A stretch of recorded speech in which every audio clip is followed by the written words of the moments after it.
is all I'm gonna do. Just as I take and put it down, I'm ready to put down my life, that a nation will arise.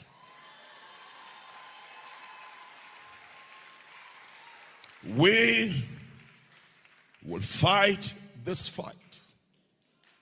And any governor that is not doing your job, just know you're on the exit point. You can transfer and defect to any party.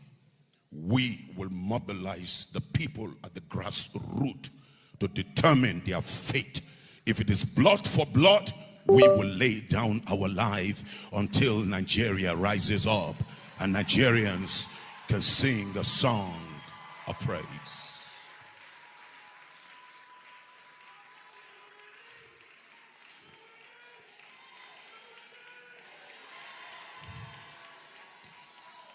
With tears and pains in my heart, I speak to every conscience living legion, all our elderly men and statesmen. You're closer to your exit. President Obasanjo, President Jonathan, President Babangida, President Abdul Salam Abubakar, and all of you, you must have made a mistake in the past, but it is time for you to give and create a future for the descendants to come. Woe unto you to go to your grave without fixing Nigeria. God will judge you. God will judge you, Dangote and others who would not join forces with the masses to subsidize what you produce in their country.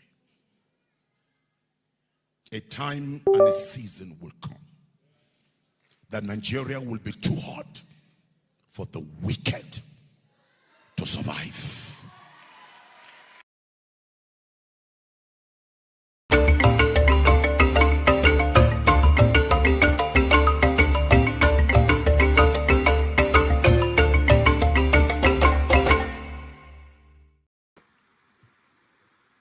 Hello and welcome. My name is Rudolph Okonkwo and this is 90 Minutes Africa.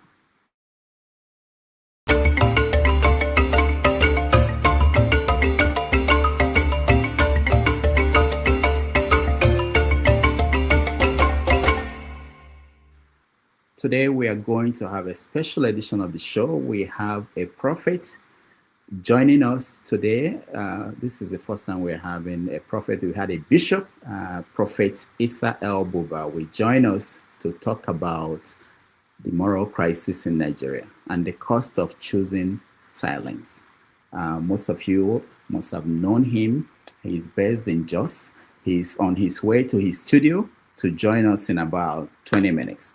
So we can't wait to have a conversation with him on the state of the country, the role of church leaders, and each of us in making sure that we rescue that country. So that conversation will happen in another 20 minutes. He's on his way to his studio, like I said, and he will join us. In the meantime, let me bring in one of our permanent resident analysts here, Mr. James, who is in the studio. Mr. James, welcome. Yeah, thank you so much. Good evening from the Gambia.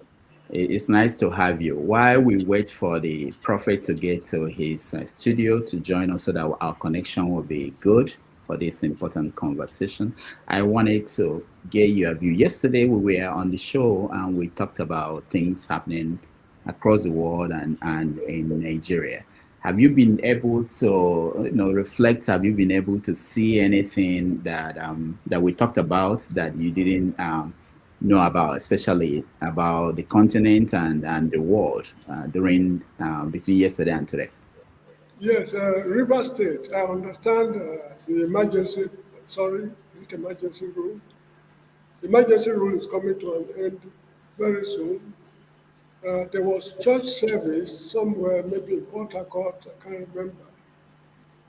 They went for Thanksgiving and those kind of stuff. And, that's one of the developments.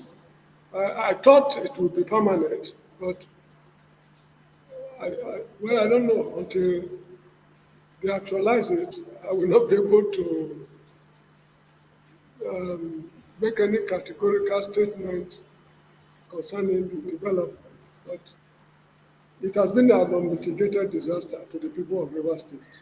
Mm. Okay, thank you so much.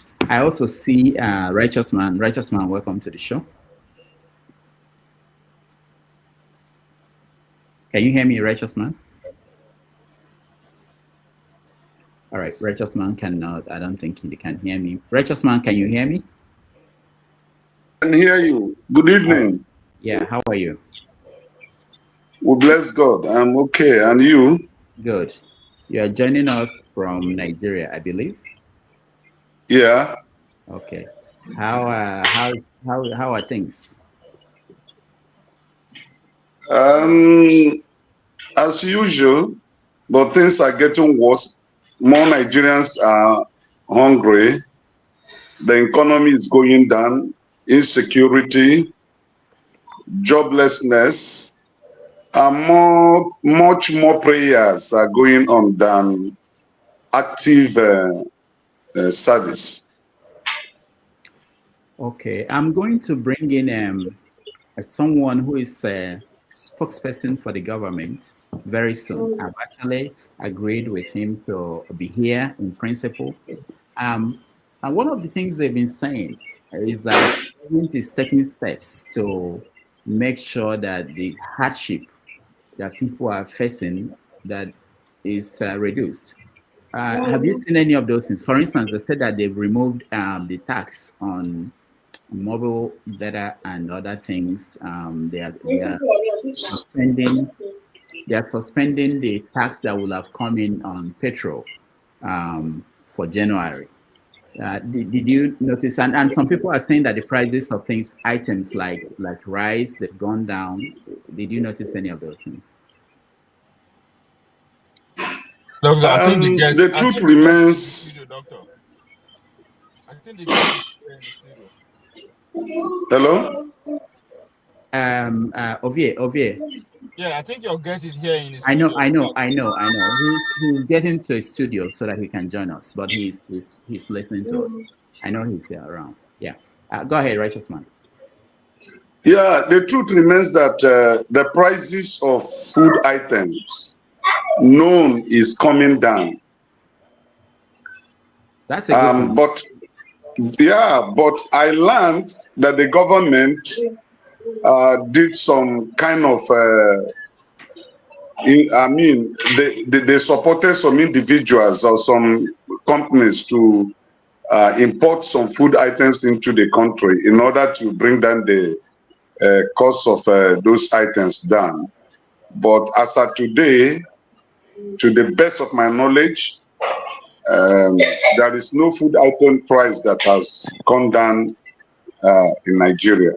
And when you are talking of coming down, you look at how much was a cup of beans, say 2 years ago, and what is it today?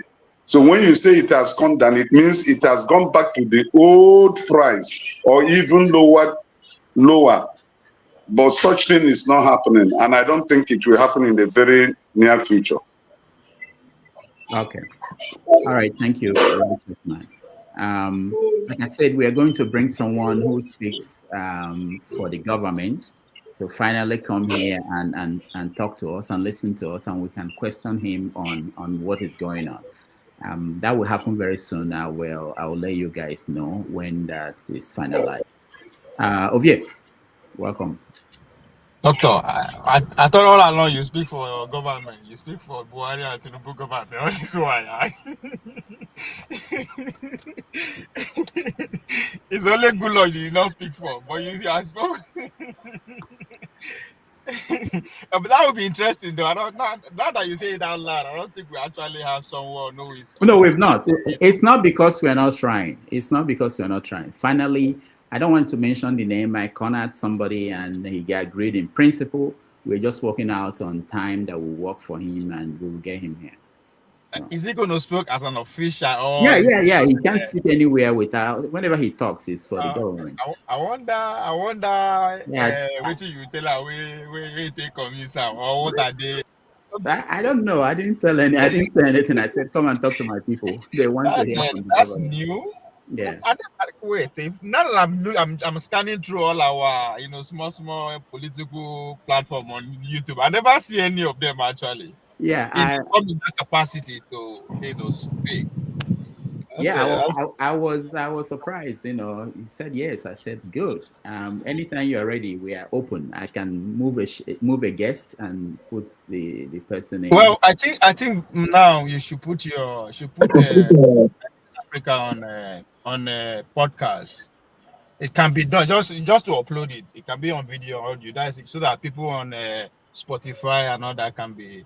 That also generate revenue too. It might not be much, but I think because of the kind of personality that you are introducing, you deserve to be up, and you will be ranking too. They never started to rank you, but once you just create just your background, stuff to create to turn it to a podcast. It's just Okay. to upload and download, upload and upload. I mean, Okay. you come in form of that. Because I'm seriously, I mean those are my kind of people as in political in terms of variety of a conversation. They come like that. I only get them from outside, Mm. from outside podcasters and YouTubers. So you are doing well. You are doing well. All But right. I'm still suspecting you are speaking for the government. Thank you, Ovie. Thank you so much. No problem. Ovie, for you yesterday, you were here yesterday. Yeah, you were here Yeah, yesterday. yeah. Yeah. Anything changed either in the story of Charlie, in what you've seen since we ended yesterday? Has there been any change? Do you see any change in direction on any story or anything of interest to you happening across Nigeria and Africa? Not really, other than the fact that they are still gathering evidence. I mean, from the scene, and they are still so. In a way, people are still waiting for more information to jump into conclusion. Nothing really new, other than the way they are planning to either honor him or event after him and all that. But I'm more interested in pay attention to the Elon Musk new projects in UK. I don't know where you see the was that protest or pretty much the quote unquote the fire out from the Brexit, from the Brexit family, where Mm. it's protesting. I don't know if it's a protest or they are just demonstrating, led by Tommy Robinson. I don't know if you are paying attention to that. Just like this, the other version of MAGA, should we say, MAGA movement. Yeah. And Elon Musk actually spoke, although virtually, and it was interesting to see how that is developing. So I don't really, but again, the way the story is developing in terms of how other countries, nationalities are actually reacting.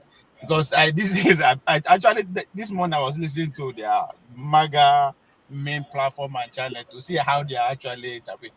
They're actually paying attention to maybe like a platform like us. I'm not saying particularly this one, how internationals are reacting, other countries are seeing so in a way they're trying to scale the guys' influence, and how they do. So they're trying to blow it out of what is not there. They are saying, "Oh, your UK Parliament are actually, recognizing him. They are debating. They are screaming.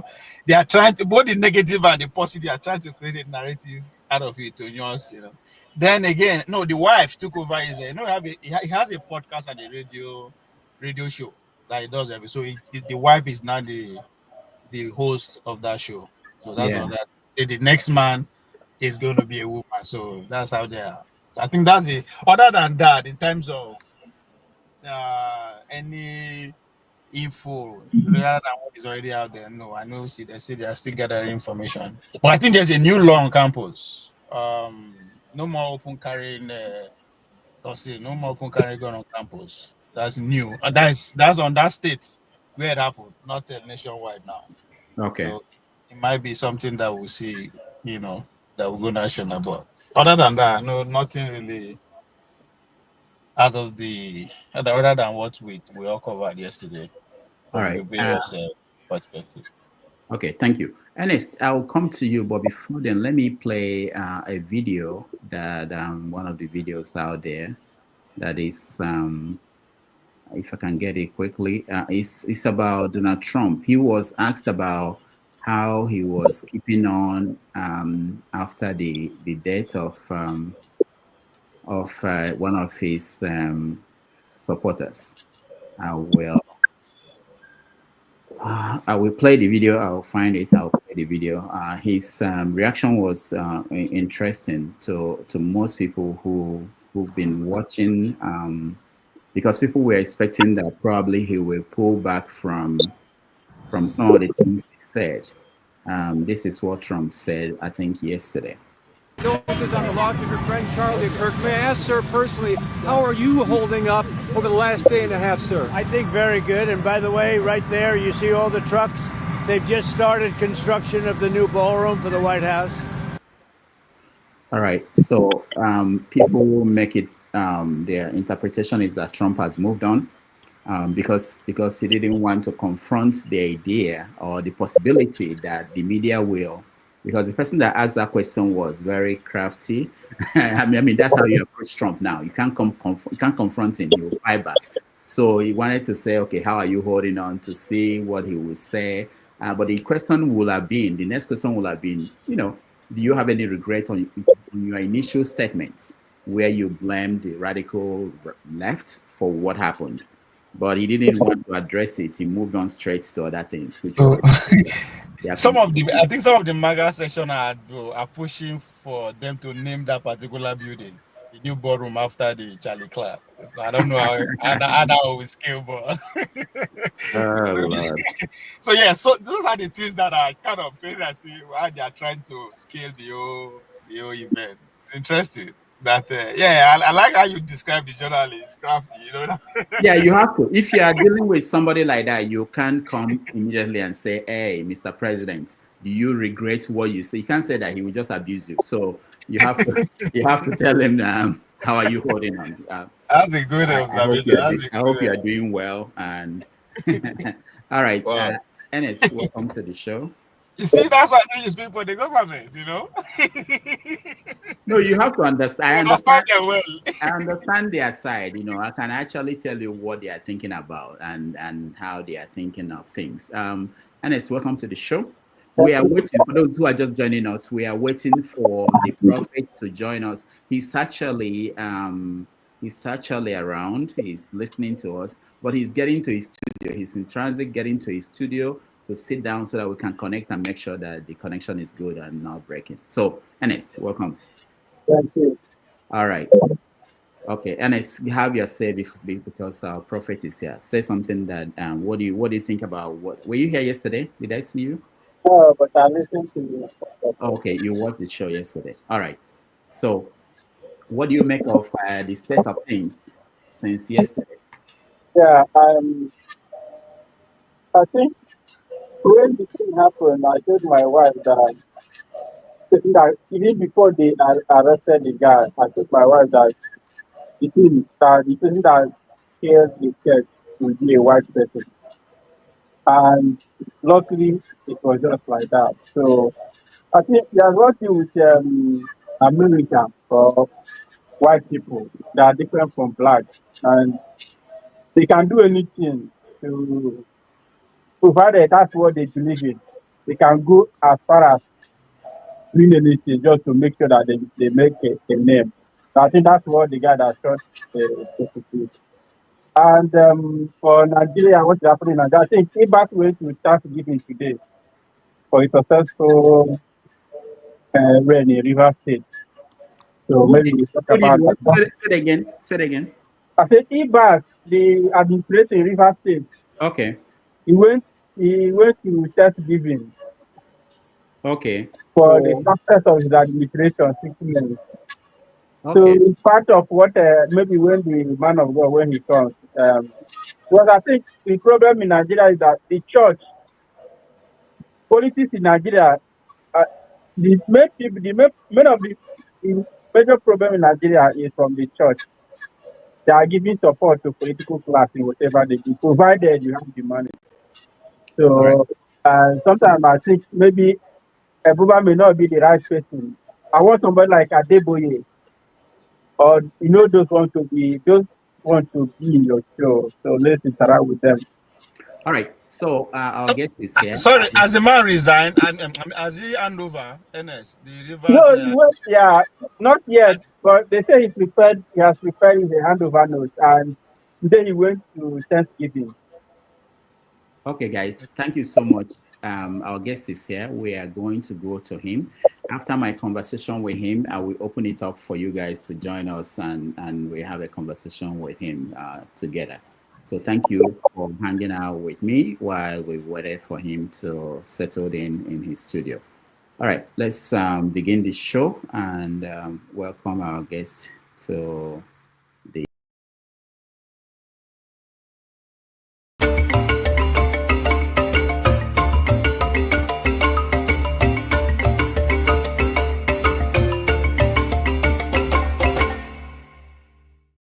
All right, welcome everybody. Thank you so much for joining us. This is a special edition of 90 Minutes Africa. My name is Rudolph Okonkwo. My co-host, Chido Onoma, is on assignment.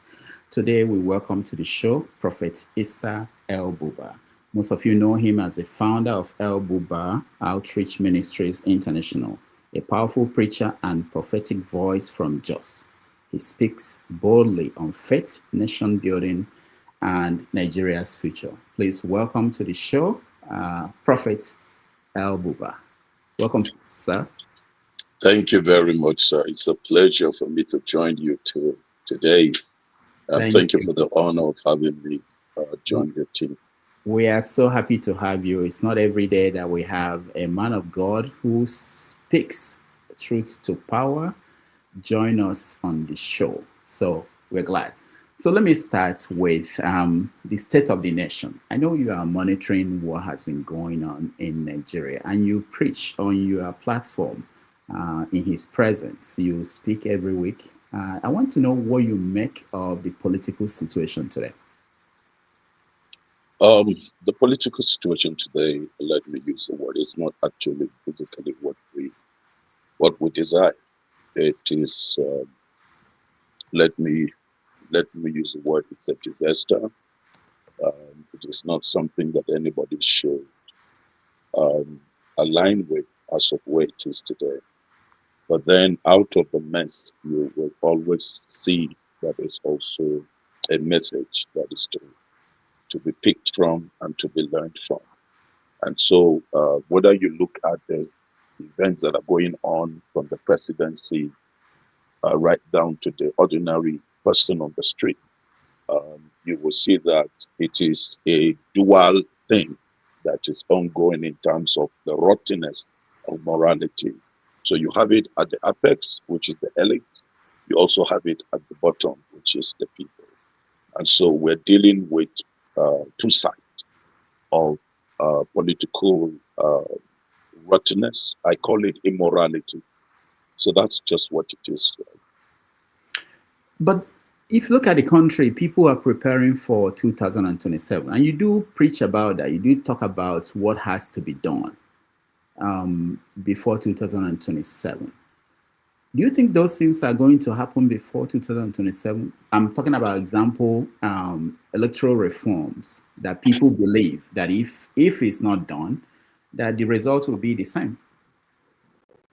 Yeah, that's very true. Basically, I have said that presently, the problem of having good governance in Nigeria is not with the presidency; it's actually with the parliament, with the House of Assembly, with the national, the Senate, and the House of Representatives.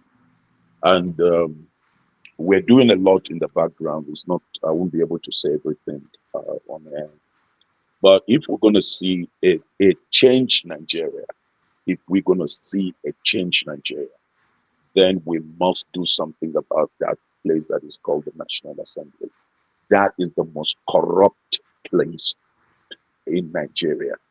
The judiciary has its own, the other presidency. But if you really want to have the right people in power, then something must be done about the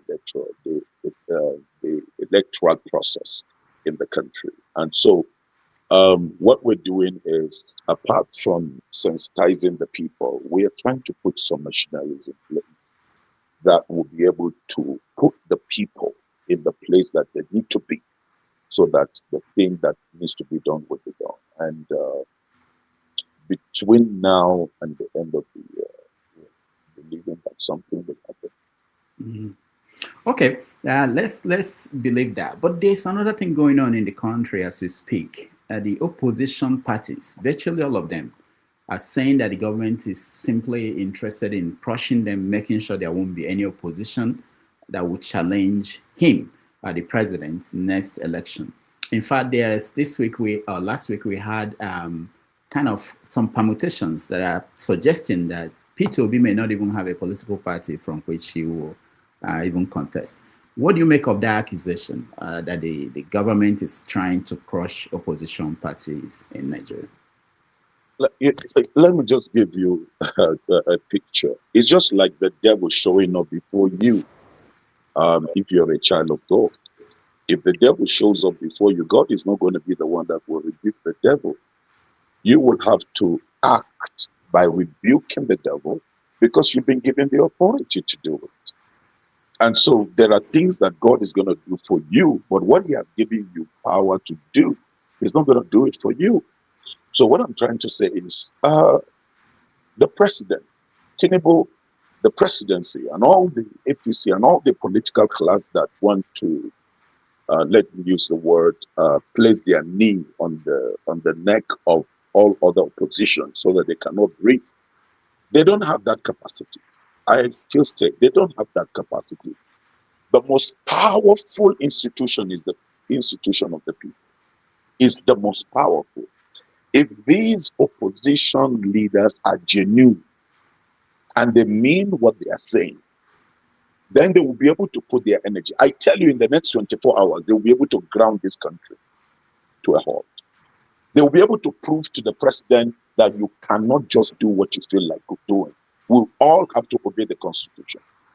So, but when you have people that are fearful, people that are, let me use the word, they say something with one mouth, but they don't do it. They do different thing with the other hand. Yeah, basically, you will find the government will ride on. The government can do whatever the government wants to do. I give you an example of something that happened some years ago. There was a senator in this place on the plateau. He was a popular senator. He used to be a deputy senate president. He came and he was just talking down on the people. Now, one thing you don't do before me is trying to talk down on people, because these people are God's image and these people must be respected. So he was talking down on the people. He was talking down on the religious organizations and institutions and all. And he felt because he was so much, he had so much money, so much power. At that time, the president was even a little bit, let me use the word, afraid of him because of his political strength. So when I came into town and I heard the thing, I don't go by rumor, I go by evidence. I said, get me the evidence. They brought the evidence, I watched it. I said, okay, let's go to the field. I mobilized the people. I don't have 0.10% of the resources he has in terms of money. But you see, there is a thing that has to do with leadership. Money is not the one that drives it first. It is the capacity to give people the leadership, the direction that this thing can be done. So I led the people. At the end of the day, Senator Mantu was brought down by somebody that is unknown. That was how we got Major Sati to become the senator in that zone. And from that day, Mantu till he died, Mantu never smelled any political office. So what I'm trying to say is, there is nothing we cannot do. So if the opposition are serious, whether it is all of the people that are coming out now talking and talking, if they are really serious, first of all, that they are repentant, that they themselves acknowledge the errors of the past. That's the way to go. We made mistake. Tell Nigerians what you did, how you were part of the process of bringing Nigeria to where it is. That's what Nigerians are looking for.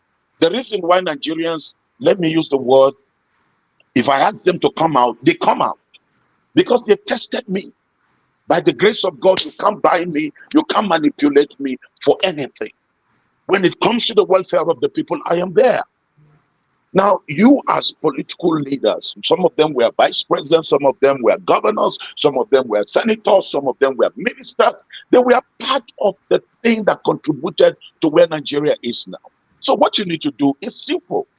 Sit down and be honest for once. That's what we're saying. For once, be honest.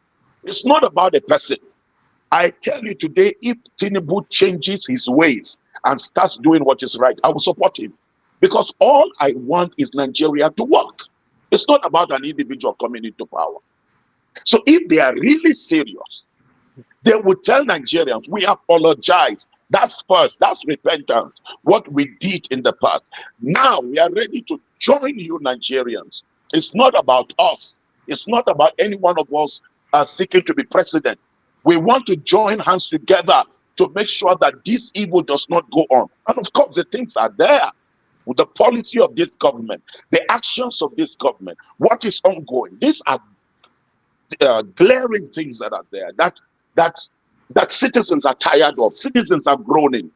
I just had over 12 hours drive by road. I have been going across the country.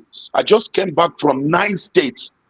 For the past almost 15 days, I've been out of my family. I've been on the road, looking at the true state of Nigeria, praying over Nigeria, also mobilizing Nigerians. So this opposition is not for them to complain and say Tinubu is trying to limit them, is trying to block them, is trying to do this. No, if they pull their energy together, then Nigerian people will follow them. I can tell you. Now, not all Nigerians. You will have 70% of Nigerians. I'm saying this, 70 will follow them. So you're talking about kind of transformation, like transformation that happened to Saul to become Paul. Do you see any sign that something like that could happen in any of these politicians today? Have you seen Yes, because we've seen it. At least I can cite few people that God has changed them and they've been able to serve. Okay, let me give you an example. The former governor of Plateau State, David Jonah. That man came, transformed Plateau. Plateau was becoming the fastest growing state in Nigeria. The Israeli ambassador came here, negotiate and establish a kind of partnership that the Israeli nation, Israelites, came to settle. They started settling here. The man developed this land from over 30 years of backwardness, bankrupt economy. He was able to raise it up, jack it up. Economy, infrastructure. You will go to some places, it's farmland, but you will see roads, clean roads. And then the agricultural thing was coming up vibrantly. It was here that Adesina, the former Minister of Agriculture, was coming here to see what was going on. It was a revolution. So there are politicians. There are people that are truly, they have the heart for the people. They really are willing to lay down their lives, changing from a Saul to a Paul. We have few of them. So I can attest to what I have seen with my eyes. I was part of it. I mean, his commissioners, we are transforming commissioners. This man will not touch a dime from the government. I remember his wife as the first lady. This man refused to sign funds to fund the first lady's office. I asked him, why did you do that? He said, because the first lady's office is not part of the constitution. In this Nigeria, by the grace of God, you can't come to Plateau. Anything you see on the Plateau in terms of development is what that man did before an error took place, and then the last administration came and took the state back again. So it can happen. Yeah, it has happened. Yeah, you said something, because when I was asking that question, I was thinking about Yar'Adua. When Yar'Adua came in as president, he acknowledged that the process that brought him into power was faulty, that it wasn't right. That's right. He took some steps, but he didn't last. That's so we didn't see that. That's so right. There are two things. One is, do we have critical mass of such politicians that could transform a nation? The second question is, are there systems in place that will make it sustainable? Like you talked about Plateau State. apparently it wasn't sustained by when he left. So Yeah, what happened was there was an error, and that is something that, by the grace of God, I am working, round the clock. I've been able to put up a system. That was one the system that actually gave Peter Obi a very strong voice, and I rallied the entire North. I rallied the Middle Belt. If you saw it, the largest gathering that Peter Obi had, it was on the plateau. I did that with my own resources. Peter Obi did not give one dime. There was no one naira that Peter Obi gave. It was the collection of the people, and he had the biggest, one of the largest rallies. Plateau State gave him the largest vote in terms of vote, in the North, and in Nigeria basically. So we have politicians, and this structure that I've set up, it's the structure, by the grace of God, that we're looking at a system that is going to sustain the process. It's not just having men come into governance, but having a force, having a structure that can confront the system if it's not doing well. And if the system is doing well, a system that can monitor to help the government. For instance, I've been to different excuse my grandchildren are coming in, and so they have not seen their grandfather. So my wife came me to whisper I should love the studio because they I don't blame them. they are too, I'm too glued to them. So yeah. Excuse me, sorry. So what I'm saying is, with that structure is for us to be able to make sure that we have something we can checkmate, we can police the political class, the government. If they're doing what is right, commend them for what they're doing. If they're doing what is wrong, also amplify and bring them out. The other thing is, you see, God does not send angels to correct a nation. In every nation, go and check American history, what took place and how God raised men who established America that the world is enjoying today. Go read British history, George Fox and others. You see the rottenness, you see the corruption, you see the rate of poverty, and how a few group of people were able to bring about a revolution. I believe that, you see, there are men in every nation. There are men, not just me. There are many people like me in the country that are passionate about seeing the new Nigeria. And there are politicians also who are desiring to see the new Nigeria. So the only thing is that what we needed is to be able to pull our strength together to be able to put the pressure that is required to bring about this to happen. So what happened in Jonah Jan's case, that the wrong person came in, was something that he also apologized. He did, let me use the word, he made an error. He made a mistake by picking somebody from the northern part where he came from. That was it. It was a protest vote. That was it. The citizens, the people of the land, the state waited for him to produce a candidate to tell you the level of his impact. Nobody was bringing out poster. Nobody was agitating, I want to be governor. The impact of the man was so much. The man touched the ordinary people that you can see them singing his song. Like the Bible says, when the righteous reign, the people rejoice. But then he made a mistake. It was a big error. He picked his chief of staff. He's a brilliant guy, very, very brilliant guy. He was one of the brains behind the things that took place at that time. So he wanted continuity. But it was wrong because he had other disciples he has mentored from the southern zone. And so he needed to pick one from there, and he did it. That was the mistake. So this is one of the things that we're saying. God is the God of justice, is the God of fairness, is the God of equity. And the moment you put that in place, you will get good governance. And continuity will be there. All right. Last week, something happened in Nepal. The people rose and basically chased away their government. And we've seen some people who speak for this government warning people, the government of Nigeria, warning people not to romanticize, basically not to incite people I think that's the best word to use. Incite people to try to replicate what happened in Nepal, in Nigeria. Why are they worried? Do you think that something like that could happen in Nigeria? There is fear everywhere in them. The Bible tells us that the wicked runs when no man chases it. When they know that they are doing what is not right, I will tell you the truth. They know that they are losing. They know that they are not really in touch with the masses are not really with them. The only problem I have with the Nigerian masses is they tend to, let me use the word, groan in their pain and still take it and still manage it. But they know that already what is on ground is against them. That's why they are putting all kinds of systems. They are getting influencers on the media. They are getting, to do several other things to get people on their side. But the fact is that you can't stop when the heat comes. That's why I said this. If the politicians do not change, it's coming.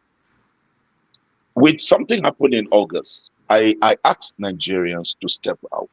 Even before I knew there was a group that was trying to stage a protest, I did that. I was in Warri when I made that broadcast. And in the north, they used to call it Warri Declaration. And I said, come out. Now, for the first time in northern Nigeria, they will listen to the word of a Christian cleric and obeyed. And there was a massive response on the plateau. It shook the nation. It shook the government.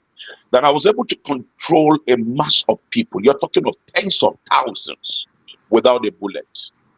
And the people were obedient, Christians and Muslims. It has never happened in the history of northern Nigeria, no Nigeria. So, but what I'm trying to say is, when the government saw, they sent in talks. The talks were arrested. Somebody came behind me that was arrested with a pistol, was sent to assassinate me. But God, in his infinite mercy, he has always helped me. I've gone through more than 9 assassination attempts. Bullets have been fired on me. God has kept me. That's why I am not afraid of anybody, because I know that when I'm done and God Almighty says my time is up, nobody can kill me. But when my time is up, I will go home. So what I'm saying is, I did that for 4 days. Nobody, they came with money, the people rejected the money. People were trekking, some were trekking 40 kilometers, some were trekking 50 kilometers, coming to the center. That's to tell you that when the time comes, the people will rise. And they did that time. Until the state government was influenced by the presidency, of course, they set a curfew. And that curfew, because I had already planned the next day what we're going to do as the people. And they know that if that thing continued, there was no way this government would continue with what they are doing, And so what I'm saying is, right now the people are waiting. All they are asking is, what do you want us to do? I said, cool. Let's be working on ourselves. Right now, it is citizens' transformation, because the citizens themselves, they have their own problem. The level of greed, the level of corruption, the level of insincerity. Nigerians are good talkers. But when you put them in the pressure, you will see a different color come out of them. I will tell you that I saw things during the 2023 election of most of the people that call themselves obedient. It was so shocking to see that they were rotten, corrupt, self-centered people. And so this time, I'm telling the people, transform. Let's see a transformation within ourselves. But they know, the people at the top there, they know that if they don't amend their ways, what happened in Nepal is going to happen here in Nigeria. All right. I can tell you that it's in the air. It's in the air already. The only thing is, I'm saying that the people in Nepal, went to the extent of burning down their presidency, and all of that, their government structure. No, I don't subscribe to destruction because this is still their own property. This is still their own money. What they would have done is basically to invade the place, to guard the place, but remove those evil, wicked politicians and show them the lesson they have shown them. What they did there, I applaud the young generation for what they did. So here is brewing, is growing little by little. But I can tell you, if they don't change, it's going to be a shock to everybody in Nigeria. And when Nigerians' own takes place, that is the change in Africa. I can tell you this. I can tell you what I am getting from even other African countries, because the movement I'm setting up is we're moving into other African countries. I can tell you, everyone is waiting for Nigeria. Everyone is waiting for Nigeria to get it. And as of where we are, spiritually, we're getting ready. The past almost 15 days, I went raising prayer, people, because whatever you're doing, you need the supernatural backing of God. Then politically, we are getting prepared, transforming the people, not transforming them for destruction, but transforming them for transformation. That's why the August protest, there was not one building that was tampered with on the plateau. There was not one shop that was looted. The people were orderly, the people were decent, the people, they show civility. So that is what we're going to see in Nigeria. We, like I said to the president, if we don't see the change that is required in the next 1 year, we will mobilize to the street. All we need to do is to sit on the street, do what must be done. So that is what is on ground and is growing little by little. For those who have tried what you are talking about, revolution or protests that will basically change things, they've encountered reaction from the government. And one of the reactions, one of the ways that they do it is, whichever government, is to divide the people. They divide the people by religion, by ethnicity, and whatever they are going to use to divide people. What are you putting in place to make sure that if that time comes, that it won't be effective? Because if you look at Nigeria today, the divisions are very big and it's expanding, which means the government is. So what are you putting in place? Well, that's why I'm telling you that we're building, transforming the people to believe in the one Nigeria. I am from the far north. The one person that the far northerner will never support is an Igbo man. Reason is because of history. Secondly, we believe that the Igbo man, you give him a little space, he wants to dominate him. That's the mind. But if you look at it, I was the one that brought the Igbo man, accepted the Igbo man, brought Islamic clerics. They stood on the podium. They supported. I mobilized the Middle Belt leaders. I mobilized the far north. That was how Obi, by the grace of God, Obi was able to have his, let me use the word, he was able to be accepted in the north here. And so what I'm trying to say is we are mobilizing the people, transforming them first, not to destroy. That's number one. Number two, religion has always been a seed they have always used to plan to divide the people. Then try. Now they see me, a Kanuri Fulani man. I'm associating with all other tribes. I'm associating with all other faiths. That's why if you look at it, sometimes I conclude Islamic clerics in the north that are pumping poison into the minds of the people. Very deadly one. So, and I take up the Quran with them. I said, if you go by this Quran, we won't be going through what we're going through even in northern Nigeria with all that is going on. But there is one book called Hadith. That is the bane. That is the problem of the, let me use the word, the fanatic Muslim. So I am using that. And the glory of God, a lot of Islamic clerics are coming on this side. That's why you saw what happened in the Augustine.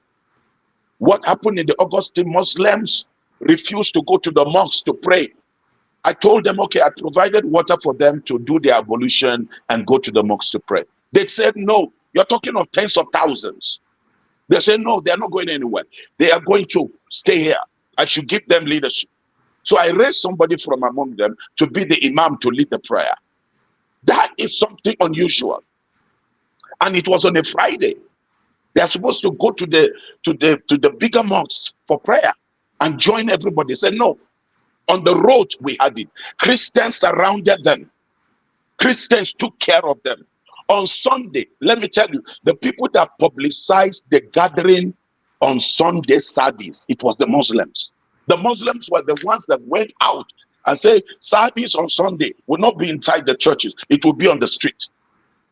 And the Muslims provided everything that was needed. Usually when Christians are having their activity, if you see Muslims around, they'll be making noise and all of that. But that day, no. Muslims honored the day. They sat down, listened to the message. We all did everything together. Then at the end of the service, we continued with our protest. Now here is it. We are not leading a protest that is, destructive. We're leading a protest saying, look, change must be. Because life is not just about you. Life is about generations to come. And generations to come will only have a good life based on what you do today. So we are healing that. Let me give you one example. After that, I decided to establish a vocational training center because one way to help the people from the bottom is to be able to see how do we solve our problem by ourselves. Forget about the politicians and the government. How do we start? So I established not just the normal vocational center, you know, the normal one, they come 2 weeks and all of that, they are gone. They go back to square one. But this one, you will spend almost a year. Now, it will amaze you. We had about 10,000 people that came. And because of the little resources I have to sell some of my properties, you know, to be able to fund that. So when I did that, I got some plots of land for farm, and I distributed a plot to each individual of, let me use the word household, to farm. I provided the farming implements and all of that for them to farm. What about the others? We trained them in fashion, in tailoring, schooled tailoring center, in cosmetology, in ICT. Some of the students that were in the university that couldn't continue, we brought them in there, you know, to be able to upgrade them. That look, all you need is the skill in this 21st century. Then by and by, you'll be able to do online courses for your university program. Do you know that 75% of the people that got admission, I gave admission into that vocational, are Muslims. And these Muslims, some of the sheikhs came to my house with tears. They said they are sorry for all these years. Because they saw the impact of people from their community coming back home, transformed, coming back home with something now they are doing. A lady, she's over 60 something. She can't read, she can't write, she can't speak English. She attended our adult school. Do you know that by the grace of God, this woman can read and write? When I graduated them a few weeks ago, that was where I made this broadcast. I was crying. I was in tears. This woman came up to address the crowd and to appreciate me. You know, my children were there because they know what pain I go through to provide these things. It's not that I get support from anywhere. No, this is family. We are just doing it because we feel that God has helped us. How do we help the 99 that don't have that privilege? We can't join people to be criticizing. Why has that person not done it? Why? No. Start with yourself. Start doing something. And I tell you, with that Muslim community right now, they are asking me, please tell us, sir, what do you want us to do? From Sokoto, Katsina, Kano, Kebbi, Nasarawa, Borno, Yobe, Adamawa, from these places, top leaders are calling me, telling me, Prophet El-Buba, tell us what you want us to do for 2027. So the fact is that tribe, religion, and all of that, by the grace of God, we're bringing down that stronghold by the grace of God. We are going to take a break. When we come back, we are going to talk about your past, the work you do, and the role of the church in some of these activities that you are doing on your own. So let's take a break. When we come back, we continue with Prophet El-Buba.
into power, and we must get the right men and women. 2027 is not for politicians to manipulate our head. We will get the right men. I talk to you, Mr. President.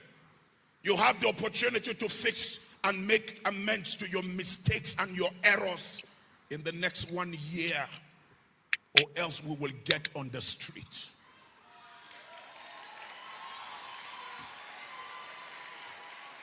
We cannot be bought. We cannot be bought. I feel the tears of the recent young men that we killed in the villages. You are saddled with the responsibility. This is what you applied for. 1 year is more than enough for you to give Nigerians hope that there is a starting point and we have gotten it right. Look at the way Nigerians have been mocked in Ghana. Now Ghanaians are saying Nigerians must go. South Africans are saying Nigerians must go. Togo are saying Nigerians must go.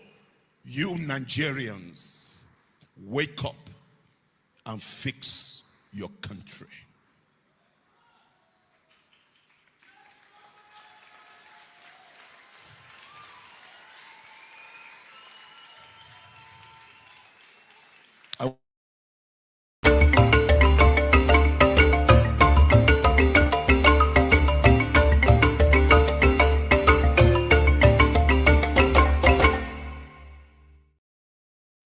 All right, welcome back, everybody. Thank you so much for joining us and being here as we continue our conversation with Prophet Isa El-Buba.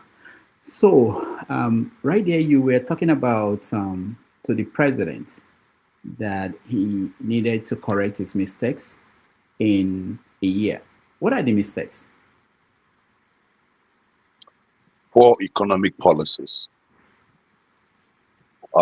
Number one, let me say that I am a believer that no matter how criminal, or no matter how bad, or no matter how sinful somebody is, that the person can change. I was not what I am. I was a jihadist. I was very violent. I had a different negative perspective about life and about people. But when change came, that change was able to move me from violent, destructive, killer, a terrorist, that by the grace of God I became a lover, a carer, a giver of life, a helper. That the people who plot evil against me, I can sit with you the next minute and eat food with you. I don't bear grudge with anybody. I believe that everybody was created by God, and everybody will be accountable to his maker. So I believe that the reason why we pray is believing God that God will help us, because we're human. And so I believe that even though the process was flawed, even though the process was wrong, our judicial system that empowered him and finally gave him let me use the word, the power to be the president, and he is the president of Nigeria. We can't take that away from him. We must respect that. We must respect the finality of the sovereign creator. That even when the devil tried to create something, God will always override. So as a believer in faith, I give the president that. That's why I respect him as president of Nigeria, because the Supreme Court has declared him so. Whether it is corrupt judicial process, no problem, but now he's our president. So it doesn't matter what wrong he has done. He has the ability and the grace to walk his life, to make the changes that are required. I gave you an example with Mantu. Before he died, Mantu came on air and he told the world how he was rigging, how he was helping the system to corrupt and destroy the system. He repented. So the fact is that the president needed to change his economic policy, number one. Number two, Nigeria must talk in terms of prioritizing certain things that has to do with agriculture, that has to do with infrastructure, that has to do with the welfare of the citizens. They are simple things to do. The Nigerians, let me tell you the truth, Nigerians are one of the easiest people to lead. If you just show them the way and they see you do what you say, they will follow you. But Nigerians can be tough, they can be difficult. When they see inconsistency with your lifestyle. And so what I've said to the president is that the president should take responsibility to correct already the corruption that is ongoing. Let me give you an example.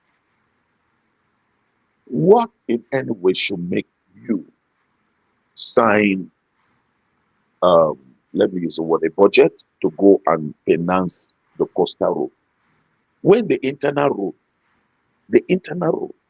that amount budgeted for the coastal road is enough, sir. Is enough to fix the major internal road. And this major internal road is not going to take more than 6 months. I think I told you from Lagos. From Lagos, I drove to Ogun, Abeokuta, I went to Oyo, I went to Oshun, I went to Ondo, I went to Ekiti, I went to Kwara, I went to Kogi, I went to Niger yesterday night. And this morning, I'm here now in Jos. That's why I came into the studio late. It's painful. My body's aching at this age. But I had to go through this. People are saying, why should you do this? It's killing. I know. But I had to do it to feel what the ordinary Nigerians are feeling. And it's something that if the government is on the right course, they will start it. They'll begin to fix this thing. When Nigerians see you do 10%, they don't expect you to do the 90%. The moment they see you are on the right course, that's all. The second thing is agriculture. It doesn't take 6 months to be able to flog Nigeria with food. Nigeria is a blessed land. The land is fertile. So what you just need to do, there are crops that grow in less than 40 days. There are crops that grow in less than 60 days. There are crops that grow in less than 90 days. So what you do is you put them in the different stages. Because you're talking about the demographic in terms of the people that are at the bottom of the pyramid. They are the ones that are going through the pain, mostly. Okay? So if you're talking about that group of people, that's virtually 70% of Nigerians. And what they feed on is ordinary food. Beans, cassava, maize. So there are these foods you put. I have done it. So you found this as Ministry of Agriculture. With the amount of money we have had government pumping into agriculture, and we're seeing nothing. That's why the cost of food are going up. Number 3, security. It is still the masses that are suffering. How many sons of the elites have been murdered? How many sons of the elite, or how many of the elites have been murdered by these killer Fulani headsmen? None. There is none. But all the people you see every day, 50 here, 100 here, in Katsina, in Kaduna, in Benue, on Plateau, is the ordinary people. So what will the president do? To give a marching order for the commanding chiefs to relocate. And then synergize with the locals. That's it. And give them order. Anyone who comes to invade here, neutralize them. No, nothing like calling Abuja. Sir, this thing will be dealt with in less than 1 month. I'm not saying 2 months. 1 month. Because when Nigerians see you with the will, they'll be ready to offer themselves. That's why we have the civilian JTF. They offered themselves. They were even going to the front line to fight before the soldiers. That's Nigeria for you. So there are policies. Now, the next one, energy. How do you drop energy? It's simple. That's what I'm telling the president. I had to put it down in point and send. What is it? CNG. You've spoken about CNG. All right. So this CNG thing, why don't you flood the nation? It's not something that it's a rocket science that we have to wait for 3 years. The things, the kits are there. Import the kits. You already have the NNPC filling stations all across Nigeria. So what you do is, all the NNPC fuel stations, use them as the center where people can go and convert their vehicle from gas, from fuel to CNG. And so what is going to happen is that there's going to be the crash, because this is where the masses are suffering. It's in energy, transportation. So the moment there is a crash in transport there, food will crash. What will happen? When the people have food to eat, I'm telling you, the Nigerians I know, they will slow down. They will allow you to do what you need to do. I'll give you an example. I went to a community. I decided the community was attacked and burnt. Okay? About 200 people were murdered and massacred. I went to that community. I prayed with the people. And people were government was bringing relief and all of that. But then I spoke to the people, encouraged them. I went back with tears. Few days later, God ministered to me. So I gathered pastors, 1,350 pastors. I trained them. We sat down and looked within and said, we don't have sponsors anywhere. We don't have money anywhere. But we must learn to solve our problem by ourselves. So I said to them, we're going to move. I will take care of your feeding. Morning, breakfast, lunch, dinner. We will go to that village. We will stay there. I moved the people, sir. I gathered the villagers, the villagers, and I said, if you have one plot, bring it. You have 10 plots, bring it. Do you know that these villagers, nobody argued, nobody was saying, no, how can I give my 10 plots? I'm telling you, they brought all their land together.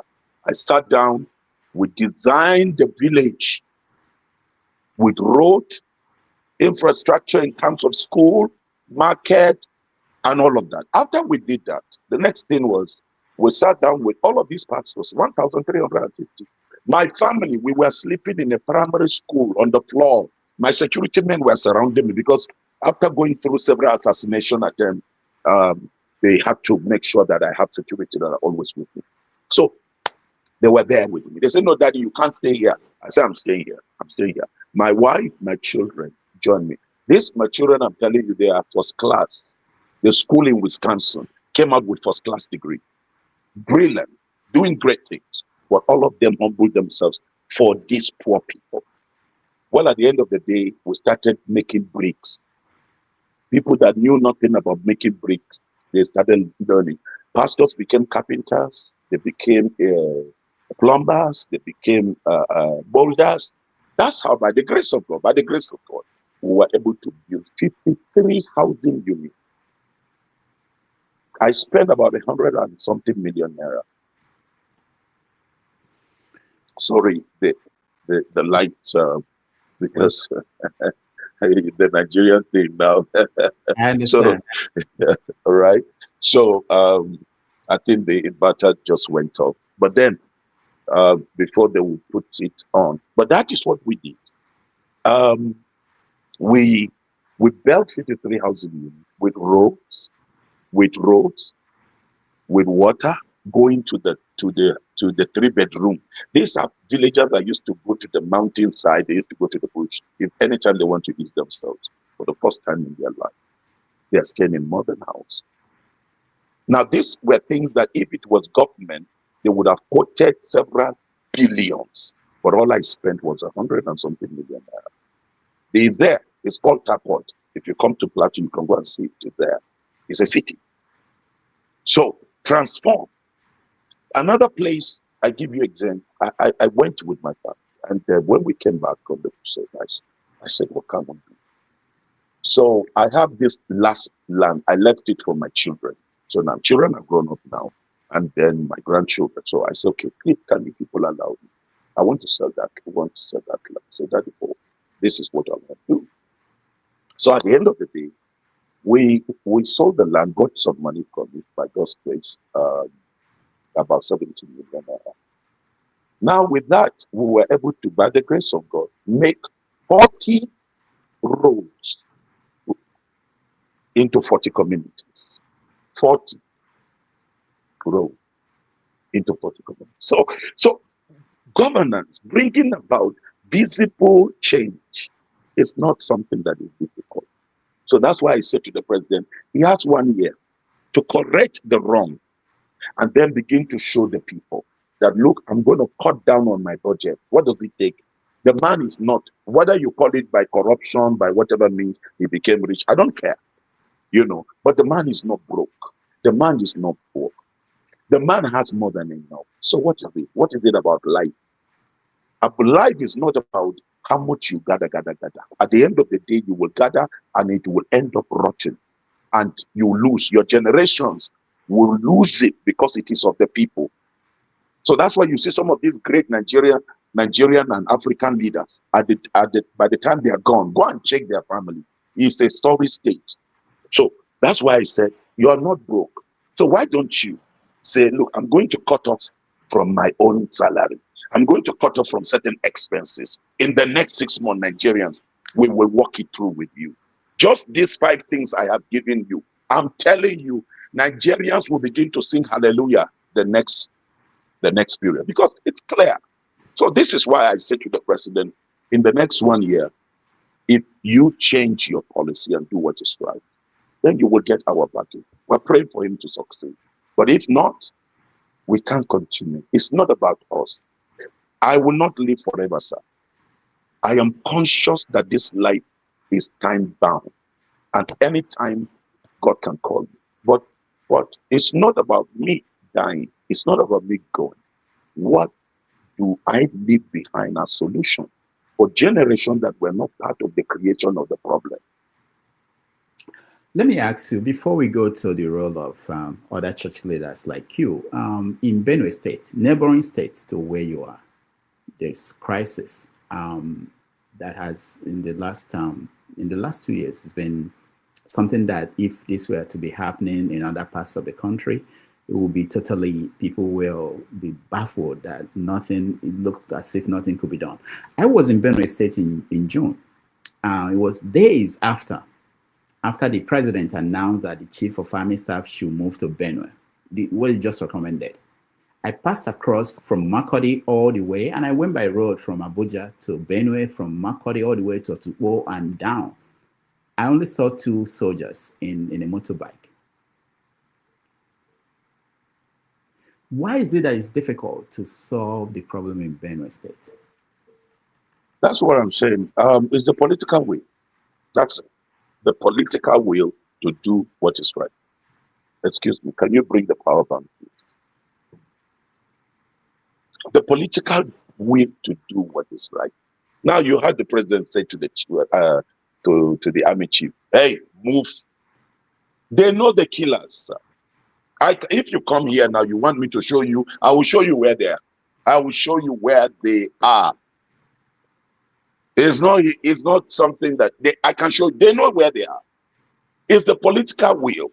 That's why if you, there was something I participated in called the Middle Belt Media Chat or something, and I had to speak my mind. I know I was treading on a dangerous path. Very, very dangerous. I know my people. I know them very well. You don't try it. But I know I was treading on the most dangerous path. But I had to say the truth. You will know the truth and the truth will set you free. And I had to mention who are the people behind 80% of the security instability in Nigeria. The government knows them. They know where they are. Right now, there is a senator from Katsina. There is a senator from Katsina who they know him to be a major sponsor. It's not something that I'm telling you. Just check. There are even videos and confessions of even the band. So they know them. They know where they are. The only thing is the political to say, look here, dislodge them, clear them. Let me give you an example with what happened in Borno. When Boko Haram came up, and we discovered that it was our own people, the Kanuris, that were mostly in the boys. And then we discovered that there was also international sponsorship, you know, and all of that because of some of the minerals we have. There's a mineral you have there in that Sabisa area that is called, look at it now. It's one of the most Californium or something like that. Californium, thank you. It's one of the most precious. Okay, so they some foreign aids came in. They were mobilizing the Boko Haram. They were sponsoring the Boko Haram. You know, so. But then when we discovered both local and international, there was a kind of a network. What our people did was that our people started doing, can you get me with the ring? Our people started mobilizing, and parents started confessing, bringing out their children, and they will say, here is my son, he's part of Boko Haram, deal with him. For the first time, the Boko Haram members were dealt with by civilians. That was how we crushed. That time Boko Haram had taken over everywhere, but the civilian JTF were able to deal with them. Now, when politicians came in again, you saw that they had to now water down everything and then disarm this civilian JTF. That's why Boko Haram is beginning to raise its ugly head. So this thing, the security know, if they want to clean this thing up, our soldiers are well able, but the boys are demoralized. So what has happened is that there is a seed planted in some of them that they are beginning to feel, okay, let me just play along so that I can have my own cut and I can have my own share. So the question, what you said is the political will. That's why I am saying to Nigerians now, you can't continue to sit down in your house. Somebody, you gave him one room out of your 4-bedroom. You gave him a room when he was stranded. And he was now able to get established in your house. Now the next thing is telling you, package all other rooms. It's my own house. This is a stranger. You gave him a place. And he said, if you don't leave, I will kill you. This is what is happening in Plateau and Benue, and part of what you see in Zamfara is the indigenous people that are being killed and massacred by these Fulani terrorists who believe that they are going to occupy those lands. So that's why I say it's not about tribal profiling. It's about a people who are the brain behind what is ongoing. So all the presidency needed to do is for the presidency for once to say, Chief of Defense Staff, hey, no more sitting here. In the next 24 hours, I want to see this record before me. And you will see the record. So that is just the answer to what you asked. Let me ask you, you mentioned something that is interesting. The Fulani, according to the governor of Bauchi State, Bala Mohammed, he said that Fulani people across Africa, they have the right to come into any country, come into Nigeria and occupy the forests in Nigeria. When you hear something like that, what does that say to you in terms of the problems we have in Nigeria and the solution? If a governor of a state is saying that any Fulani from any part of the world, they have the right to come into Nigeria and occupy anywhere they wanted to. Okay, the question is, when I used to raise those points and certain governors in the north were calling me, I was, let me use the word, I was too confrontational. I was saying what was not. Now, when it started hitting the panel, then from there, when the thing started, it was majorly in the Middle Belt, Christian communities and Christians have been massacred. And I just told you about one. I was there 200 and something. Another one was 500 and something. Flouted. So now it's happening in the panel, and they are doing it to the Hausas. So that's why you are hearing Zamfara governor coming out saying, this thing is this thing. They are speaking the truth now. In the north, they are asking their people, take up arms, defend yourself.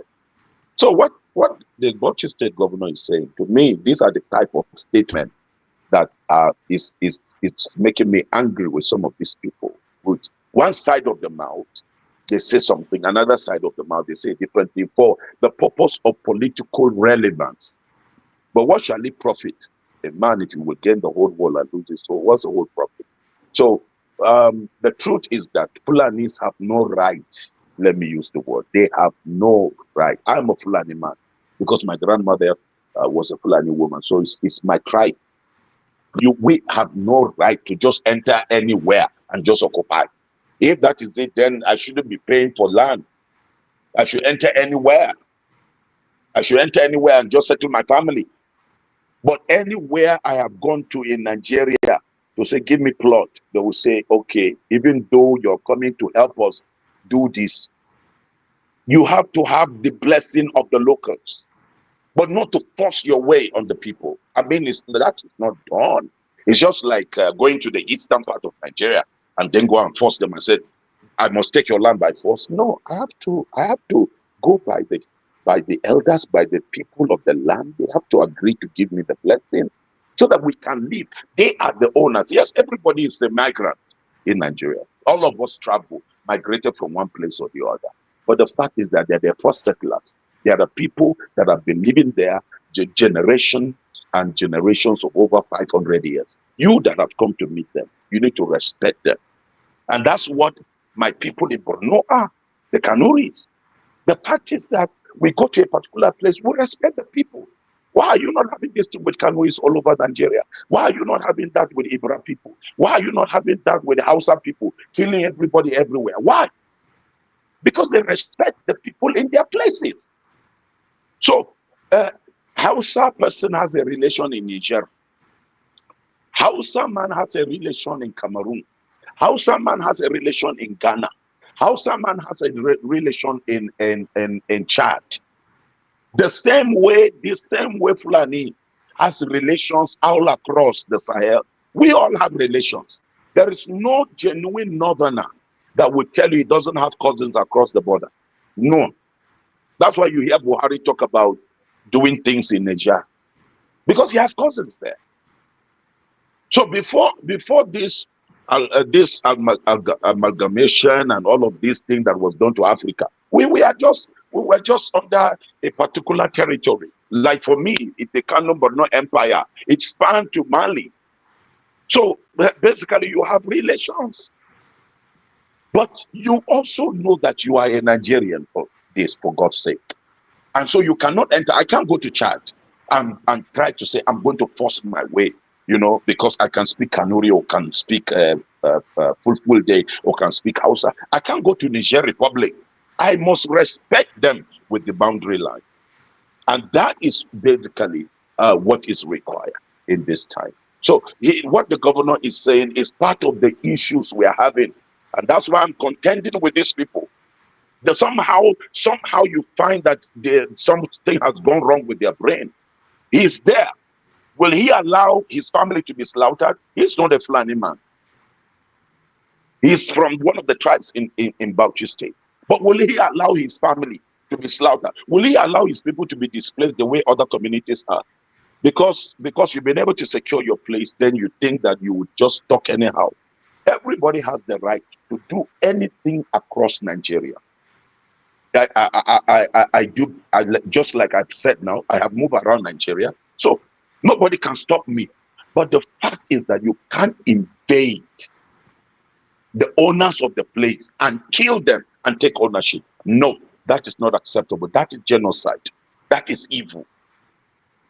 You've been very critical of Nasser El-Rufai. And recently he said something that is wrong for people to pay Fulani headsmen to stop killing their people. We know in an old interview that he acknowledged that he did the same thing. Now, when you see somebody like that join ADC, and even I saw a picture of him holding hands with P2B, what do you make of that image? All right. Well, I will tell you this. I'm watching. I will tell you. I'm watching. There is a saying. There is a saying that if you're a lizard in Nigeria and you go to America, you cannot become a crocodile. El-Rufai, what El-Rufai is, except something supernatural has happened. And of course, he will have to repent before Nigerians. If he repents, genuinely, I would say to basically we believe it. But what El-Rufai has done, the destruction El-Rufai has caused in Kaduna State, by the grace of God, I don't boast in my capacity and strength, but I think I was one man that moved to Kaduna while he was a governor to speak up for the people. I resisted his government by the grace of God. Why? El-Rufai, when he was minister of the FCT, he did remarkable things, even though there are certain things I didn't like in terms of certain demolitions, but he brought development to the FCT. So I thought with that kind of a spirit, and because he was also relating with Pastor Tunde Bakare and a few other people, so I thought, okay, good. When he became the governor, okay, let's see, you'll be able to transform Kaduna.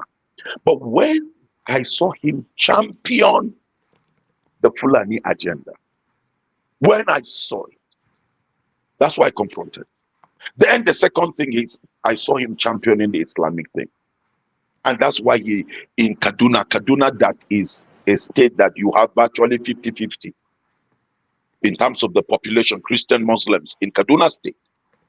And Kaduna has been a state where the people have been staying together. We've had religious crisis. The past administrations have helped to quell that. Then you come with a divisive thing, and then Muslim agenda. Oh, that was one of the most destructive things. Then the way he punished the southern Kaduna people. Oh, the way El-Rufai humiliated the southern Kaduna people. So now he's crying because of what they did to him. He was part of the agenda of the Muslim ticket. You are hearing some of the Islamic clerics shouting now, robbing and mocking Christians, that we gave support to Peter Obi. These Christians, they have been disgraced.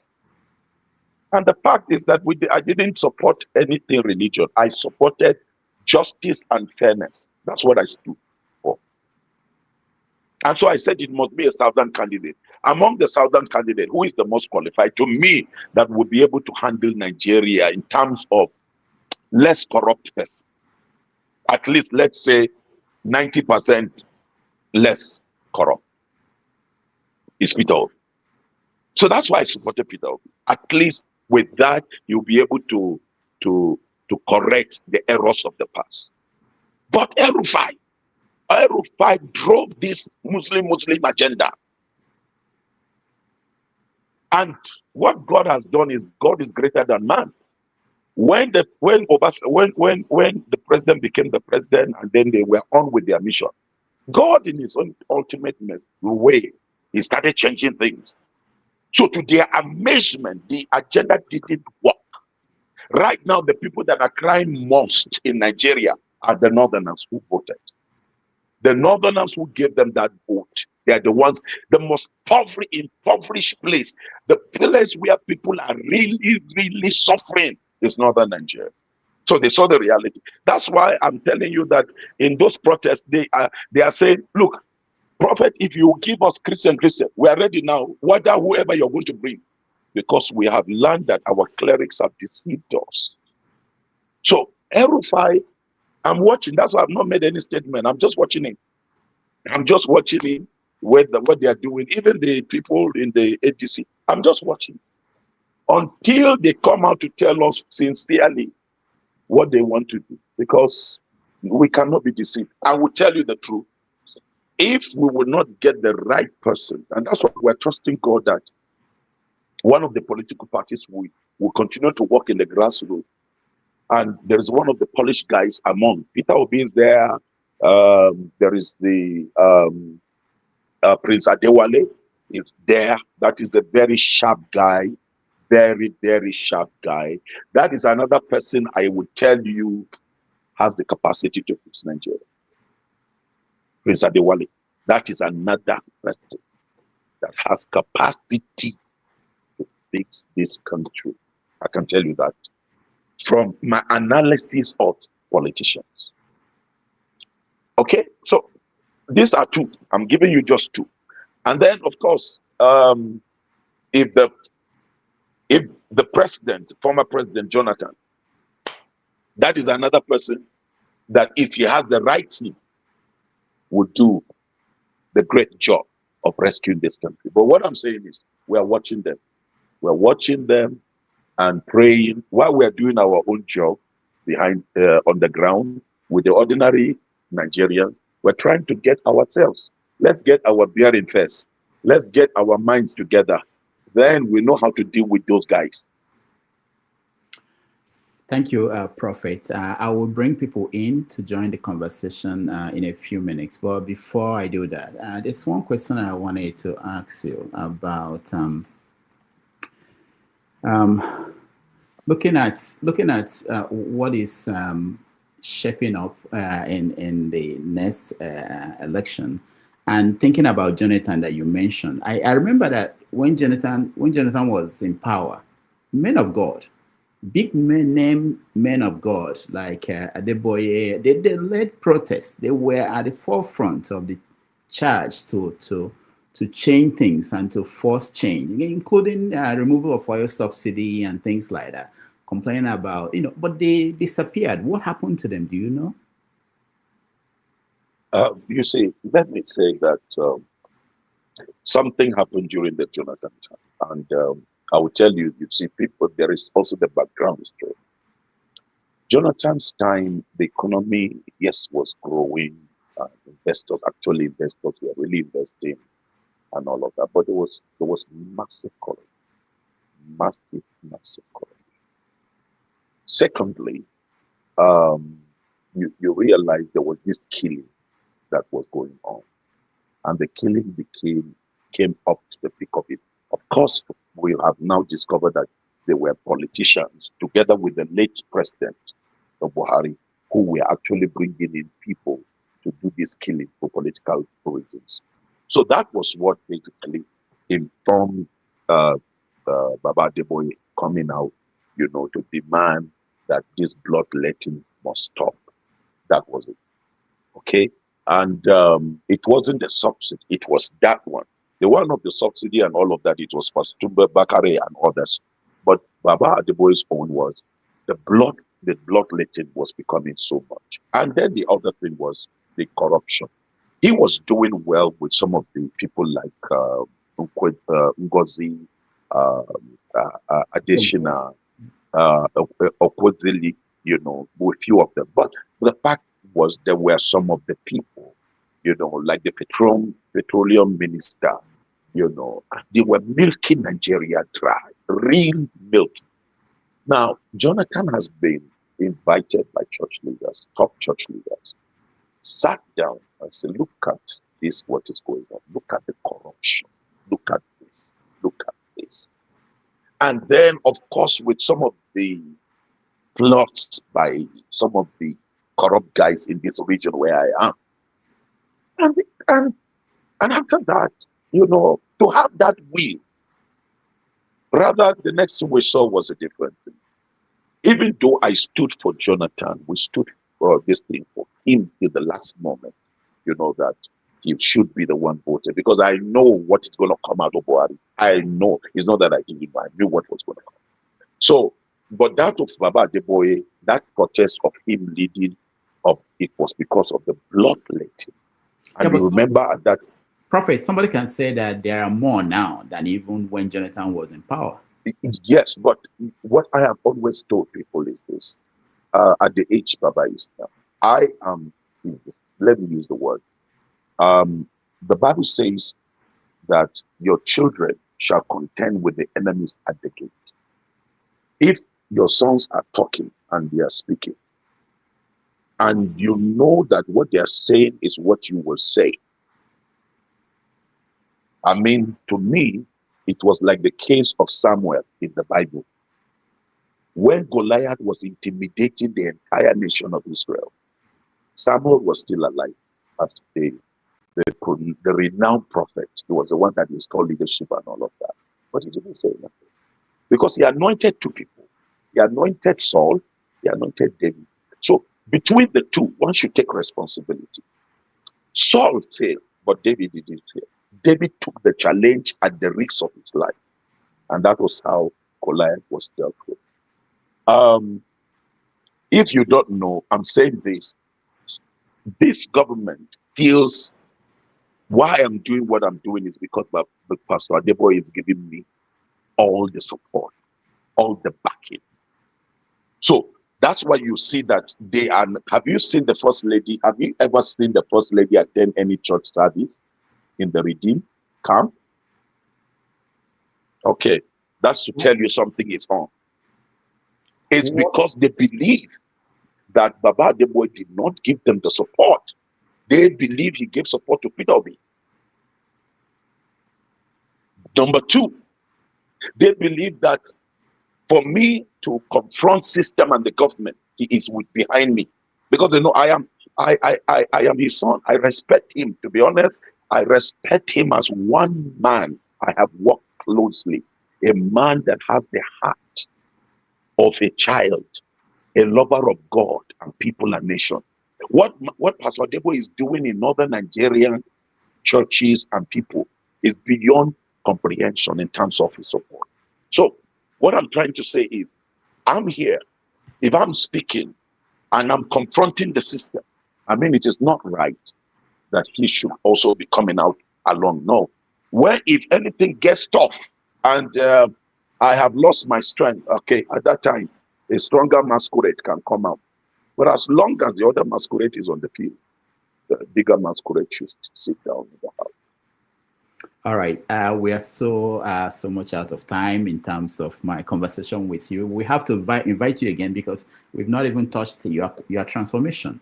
In 2013, you had an epiphany where you transformed and you became a Christian. I want to ask you. 1980, 82. Oh, 1980, 82 or 83?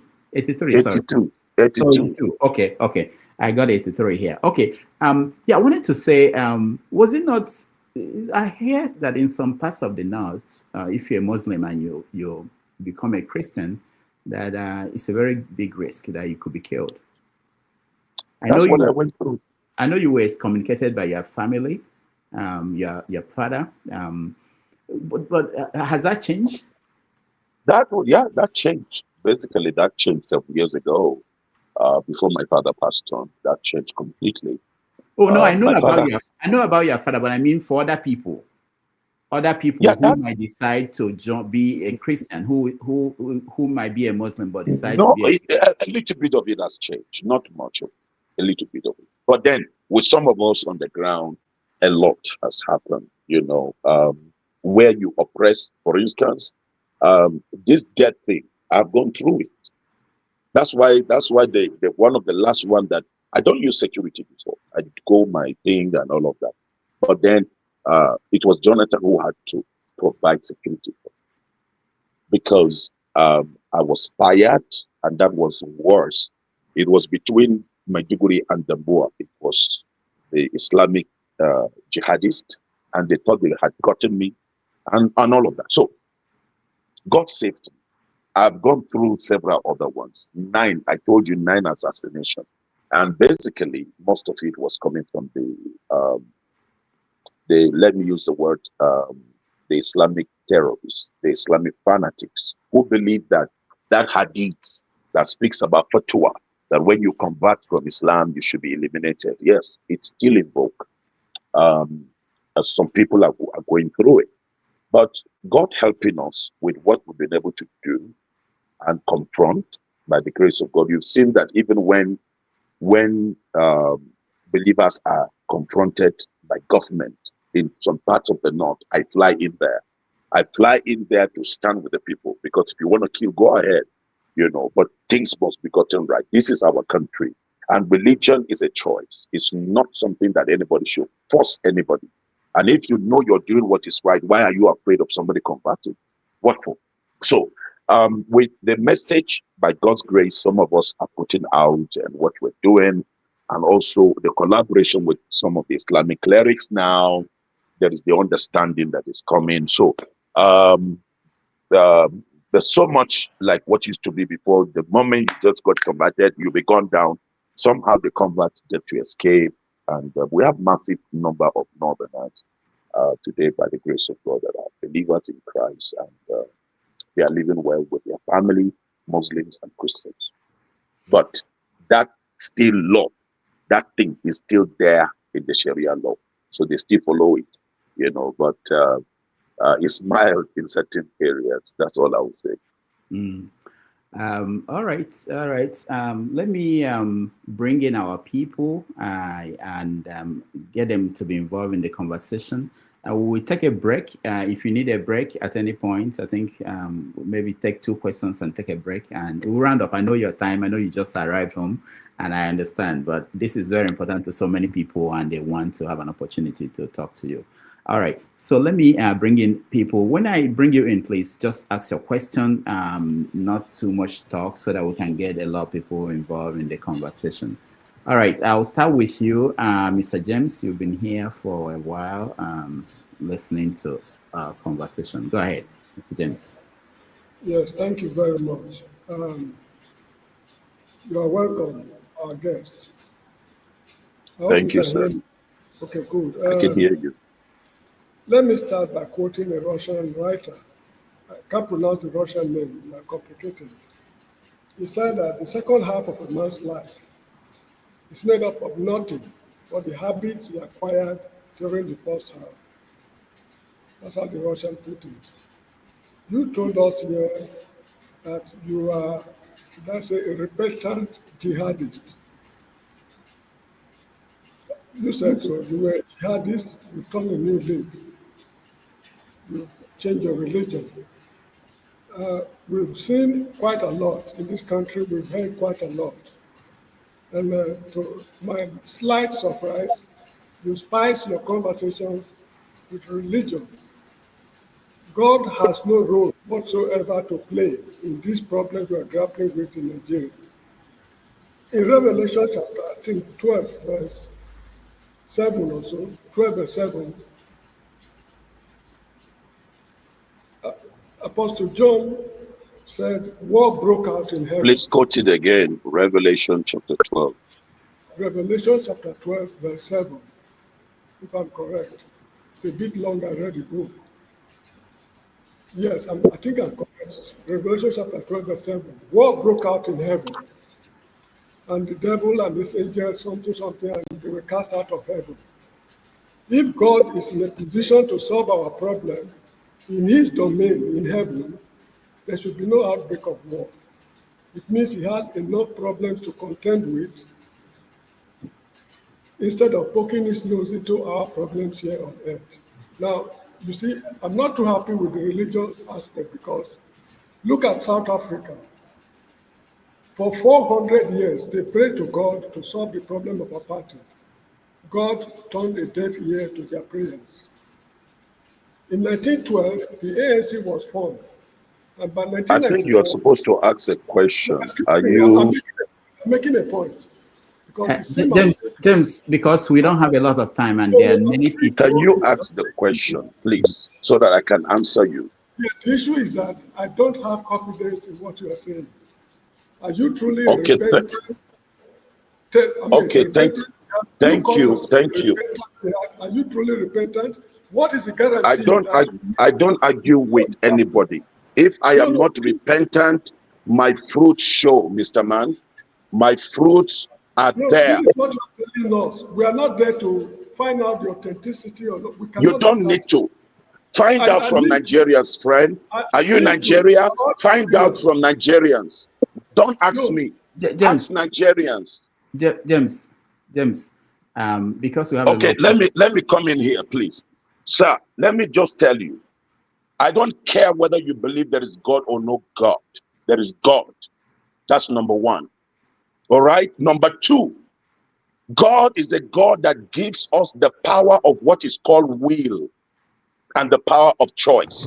What you saw in that book of Revelation is showing you the God who gives all that he has created the free will, the choice. God is not a manipulator. No. God gives people choice. He created you in his being. His being is the power of will. So when you're talking about that book of Revelation, please get your knowledge right. That's why you have a free will. That's why your family has a free will. That's why you have a choice. If God was going to box everybody, all of us would have been thinking the same thing. All of us would have been the same color. All of us would have been the same shape and size. But God created us in diversity. God gave all of us choices. It is because of that choice Satan rebelled. But you saw the end of it. Satan was not in control. God's institution dealt with the matter. It was not God who fought it. Michael and his angels fought it, because that is God. God put system and structure. So we must respect that. That's number one. You're sitting there, Mr. James, you would have been looking brown if God was a dictatorial God. You would have been talking with one Don't preach language, to me. but You look are at talking you. You are politics. You are talking speaking, you Nigerian are problem. speaking a language that is not yours. You are speaking English. Don't You are preach not to an me. Englishman. Don't preach to me. Mr. James, All let's right. Now respect let our me guest. land. Let me correct this, because you brought it to me. This is I not a need to church. correct it. This is not a All right. church. Number Don't preach two, to me. you said I blemish everything with religion. What gave me life? What gave me the capacity to give life to people in Nigeria? I have been able to take care of millions of Nigerians, wipe away their tears, get them food on their table, change their accommodation, upgraded their school. I have school right now. Come to Jos. Don't ask me. Don't ask of El-Buba. Just come here. I open school. 80% of the students in that school are on scholarship, free. I am taking care of it and my family. What did it is because of my relationship with God. God in me put the conscience in me, put the conscience to love my enemies. So you cannot take, if you are in America, my grandchildren, grandpa is in the studio now. If you are in America, please read your history well. America that you are enjoying today, democracy in America was established by Christians, religious men who brought the Bible and they want to do the Bible principle. That's why America is standing out in the community of nations. Yes, there is moral bankrupt, but you cannot take the God factor. Whoever it is can speak his own mind in America. Why? Because the founding fathers raised a Bible and said, this is the foundation. Yes, there is corruption. God gives us all the choices. But what I have done, because of my conversion, I would have been part of a killer. I'm not killing anyone. I'm giving life. That's conversion. That's the touch of God. I'm no more burning people's houses because of an ideology. Now I am protecting people. By the grace of God, I'm not boasting. 1% of what I have done, Mr. James, you can't stand it if it is not God on your side. You can't. You know, you sit down in the studio, we talk anyhow. You would come to Nigeria and do what I'm doing and see. But if God is on one side, I can't deny my maker. I can't deny him. He helped me. Today that I can stand to widows. Do you know the number of widows today by the grace of God? I have given them smile. Today they are not thinking of anything. They have resources on their hand because of God. What will take me? Look at me. I am blessed by God with my position and my age. These are my grandchildren here. I drove all the way from the north to the western part of Nigeria. I drove on the roads of Nigeria, not in the aircraft. What do you think that is? You think that is just human knowledge? It is the touch of God. When God is in place, things change. When people fear God. But then God does not force people. If you choose to fear devil, to follow devil, then you become destructive. Just like the man that gone Charlie, the young man that gone Charlie. That is a choice. It's a choice that he chose that he's going to be devilish. He killed Charlie. So God will not hold anybody. South African thing you're talking about, sir, I put down my life for South Africa. I was part of the people that raised money for South Africa, apathy to collapse. I was part of the people. I was part of the people rolling rallies across Nigeria for South Africa. We were praying for South Africa. Please, there are things we should sit down as a people and think that we should know by history. I am a historian. When you study history, You know good and bad.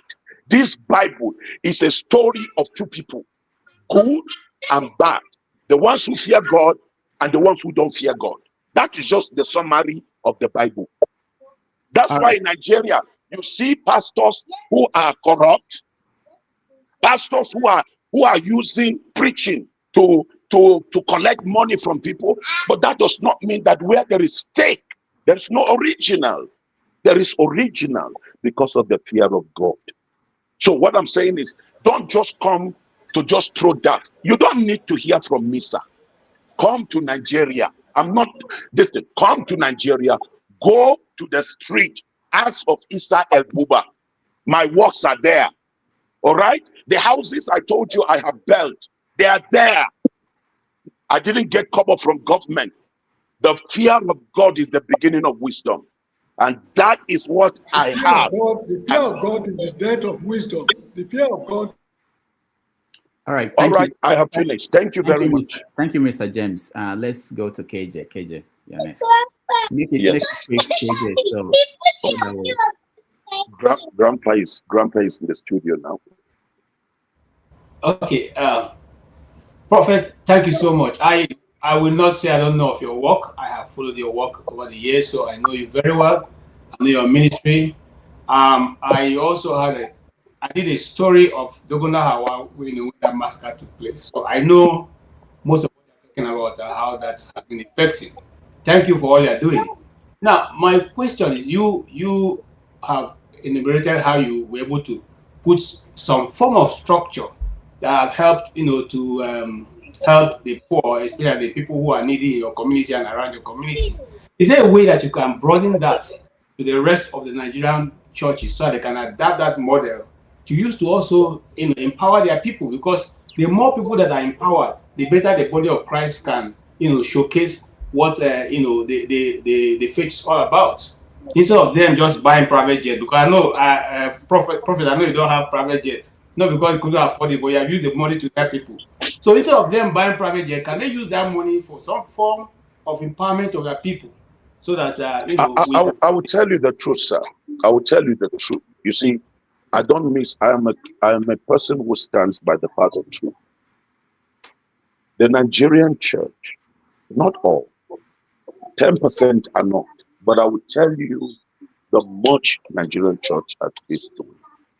If it is not because of the Nigerian church, I will be honest.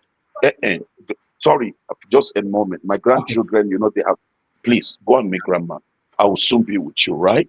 I'm sorry.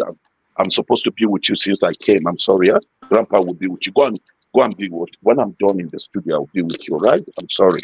Okay, go and give yours. Go and give the other one. I'm coming. Baba, go and meet grandma.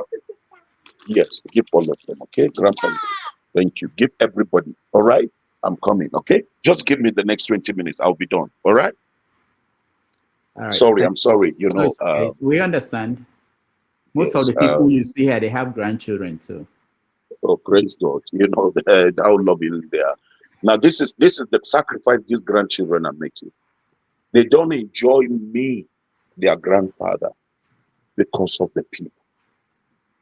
I will tell you the truth, sir.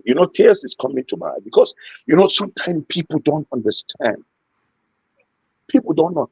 If you know the true Nigeria, unless you are at the bottom of what is going on. Some of us have.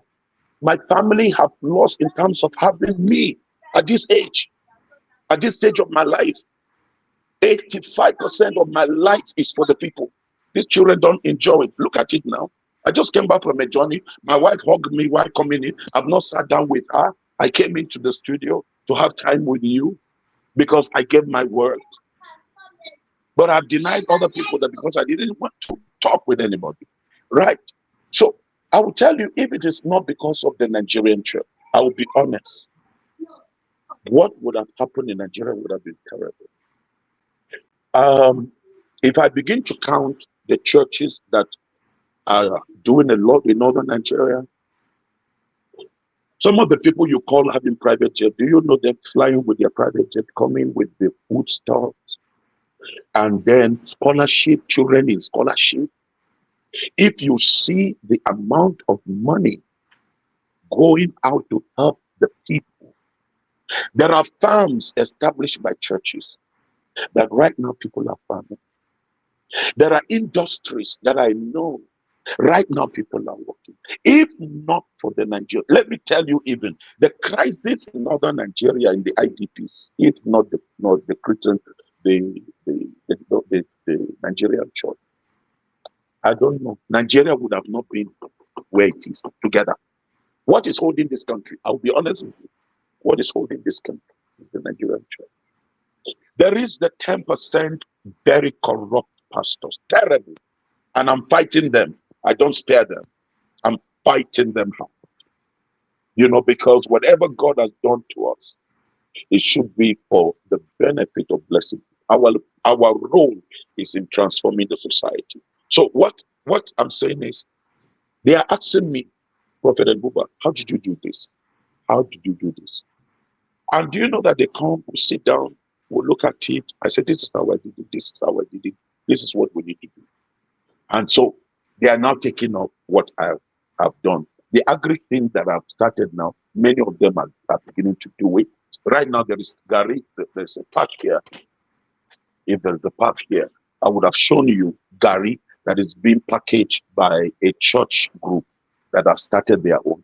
Cooperatives we have started, to set up a cooperative where the people can be able to access some soft loan, but properly monitored. Because I will tell you, sir, apart from just helping out, Nigerian morality is down. The level of destruction of the moral values is down. I will tell you that at a point I was indebted with the bank because I would collect to support, and then my children are the ones who are doing things with me. Their salaries, 90% of the salary of my children comes into my hand to help the poor. So the Nigerian church is doing much. Education, I can't tell you about that one so much. You talk about relief. So the only thing is that we needed to just a moment, sir, please. Granny. You know what, Prophet? Let's take a break, 5 minutes. Okay, please. So that you can please let me take care of it. Yeah, and then we'll be back so that people will not miss this chance. Give me. All right. I need to continue. I'm all with people. Thank you, everybody who has joined us and those who are still joining us. We are going to the panel.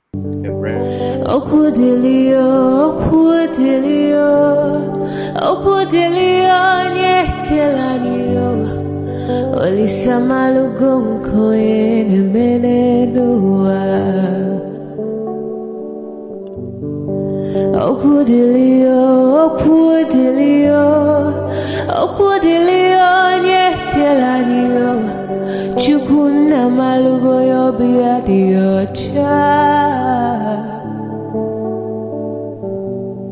Agaranya chogo kowe bili Agaranya chogo kowe rienio Owe chuku bezie chuku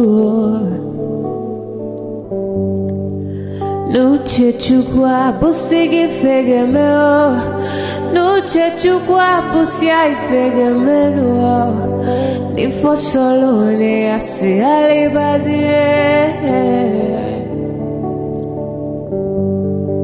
Oboye bebe agaranya muliba Oboye wuru agaranya mebive solea Mano agaranya mwa Oboye afyozie nipakwa Agaranya chogo kowe bili Agaranya chogo kowe rienio Oboye chikubezio lisa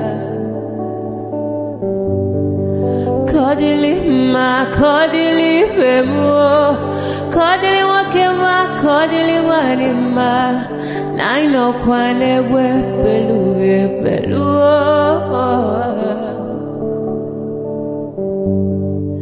Kodili ma kodili bemo kodili kemo kodili heyo ibedwe me wane nikadie zibo heyo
Welcome back, everybody. If I can find everybody else, thank you so much for staying with us, and thank you, Prophet Isa El-Buba, for staying with us. We appreciate it. Let me say that we are short of time. He's been traveling and he's just it's late. So I will ask everybody, when I bring you on, please go straight to your question. Don't make speeches, so that we can get to as many people as possible. He gave us, I'm assuming, 20 more minutes. So please, let's just stick to the questions. I'm sorry, I know we used to having conversations, and I promise you I will invite him another time when we can have long conversation with him. John Abba, you're next. Unmute yourself, John Abba. Dr. Rudy, thank you for having me, and Prophet Isa El-Buba, thank you for coming. And I've been here waiting for as much as you started the program, just to have the privilege to talk to you, and also to thank you so very much for all you do. It's been a while. I know you came to Heaven Glorious recently, or last few years. I was unable to see you in Dallas, Texas. I'm a fan of yours, and I want to thank you for all you do for Nigeria. My question is that if you are given a choice between Peter Obi and Prince Adewale Adebayo, I think, who will you endorse to be the president? Thank you. All right. I would say I would have left that for now on my on my chair, on my chest. I've actually not been to the States for over 5 years now. I chose not to travel to anywhere in the world. I shut down my international travels. I decided to concentrate on your Canaan land. Because I said to all of you in America, in the diaspora, a day is coming when you will not be thrown out and be hated because of your skin, but because of your intelligence. And so while that is coming, it's time to prepare your Canaan land, because a time is coming. A Pharaoh that knew no Joseph will come. And so I decided to stay in Nigeria for over 5 years. I did not smell the international airport. All invitations, I shut them down. And I was traveling from village to village in Nigeria, doing what I am doing to see how do we get things right. If you're blaming everybody, if everybody is blaming everybody, where do we get things right? It has to start somewhere. So it was because of that I decided to pay the price. My children, I give you example, these children, I thank God for them. You see, why I started weeping? I couldn't hold it, because when I saw what this man, I felt, if you know how much my children, because they believe in me, their father, and they saw me fighting a cause that is a thankless cause for the sake of people I don't know, but just that I don't like to see ordinary people suffer. My children are working abroad. They schooled, they did their masters and all of that, and the first degree with distinction, second degree with distinction. And they were working with a Jewish firm. They were sending me thousands of their dollars salary as support to me, and said, Daddy, take this to help run. No human being was giving me a dime anywhere in the world. Anywhere in the world. It was this, my family. And then when I saw the way things were going, I told them, come back and join me in Nigeria. You all know what it means for stable, successful young people to ask them come to Nigeria, especially the North. These children respected me. No argument. They followed me. They said, Baba, if this is it, we will come. My children, these are their children. You are seeing them here. They're now doing a remote, the company they were working with said they have never been to Africa. They said they're going to follow them because of how their productivity, the output was so amazing. So the companies follow them. They are still sustaining them. They are here in Nigeria. They are here. If you look at the protest in August, you will see my children were at the front line. So it was not a thing whereby you are pushing people's children. You are sending your own. Many Nigerians have carried their children abroad. They have the second passport to run. But I said, no, what we say we must do. So I just wanted to deal with that aspect of this other person because it's painful. This is the reason why some people choose not to pay the price for Nigeria. I will tell you the truth. It's because of people like this other man, James. That's why sincere people are saying, what for? At the end of the day, this is what you get. So, but I am doing it in even though people do some of these things, I am doing it not for people. I'm doing it for the sake of God, who showed me mercy and my children. And today we are helping Nigerians. So they go to this thing, to like the man who asked me about what the church is doing. The church in the south is very rich. We in the north were very poor. And if I had the resources they have, it would have been a different thing. But I'm reaching out. We are sitting down. We're looking at the blueprint. They have to ask me to develop a blueprint. I develop a blueprint too. And many of them are using it. And I can tell you a lot is going on.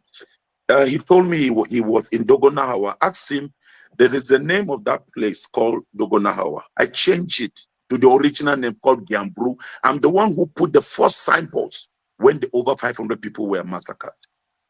So there's so much that Nigeria needs. And we Nigerians in the diaspora, we need to come to this consciousness. Is our Canaan land. Even if you're going to empty your whole relations, you can't take 10% to America. But one day is coming, America will not be able to hold Nigerians. And I'm telling you this, keep my word. Britain will not be able to hold Nigeria. Your last cut will be this home. And that's why I'm fighting. That's why I'm doing what I'm doing. Sleepless night. Sleepless. For the number of days I've not slept well because of the Nigerian matter. So, but you in the diaspora would need to also, it's not all. You will always have people who have a different mindset because God gives us that choice. But I am encouraging the few who reason correctly. You need to pull yourself together to really look at the blueprint. How do we go? How do we change things? So, to your question now,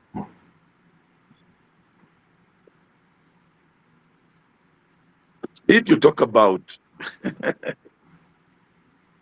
Adewale is one person that is coming up, and I would tell you, I've done Peter Obi.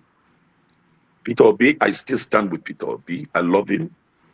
I've told him and Adewale they should go and sit down together and reason together and do certain things. Even before this coalition came, Peter Obi was in my house. I sat Peter Obi, I said, go and talk with Adewale.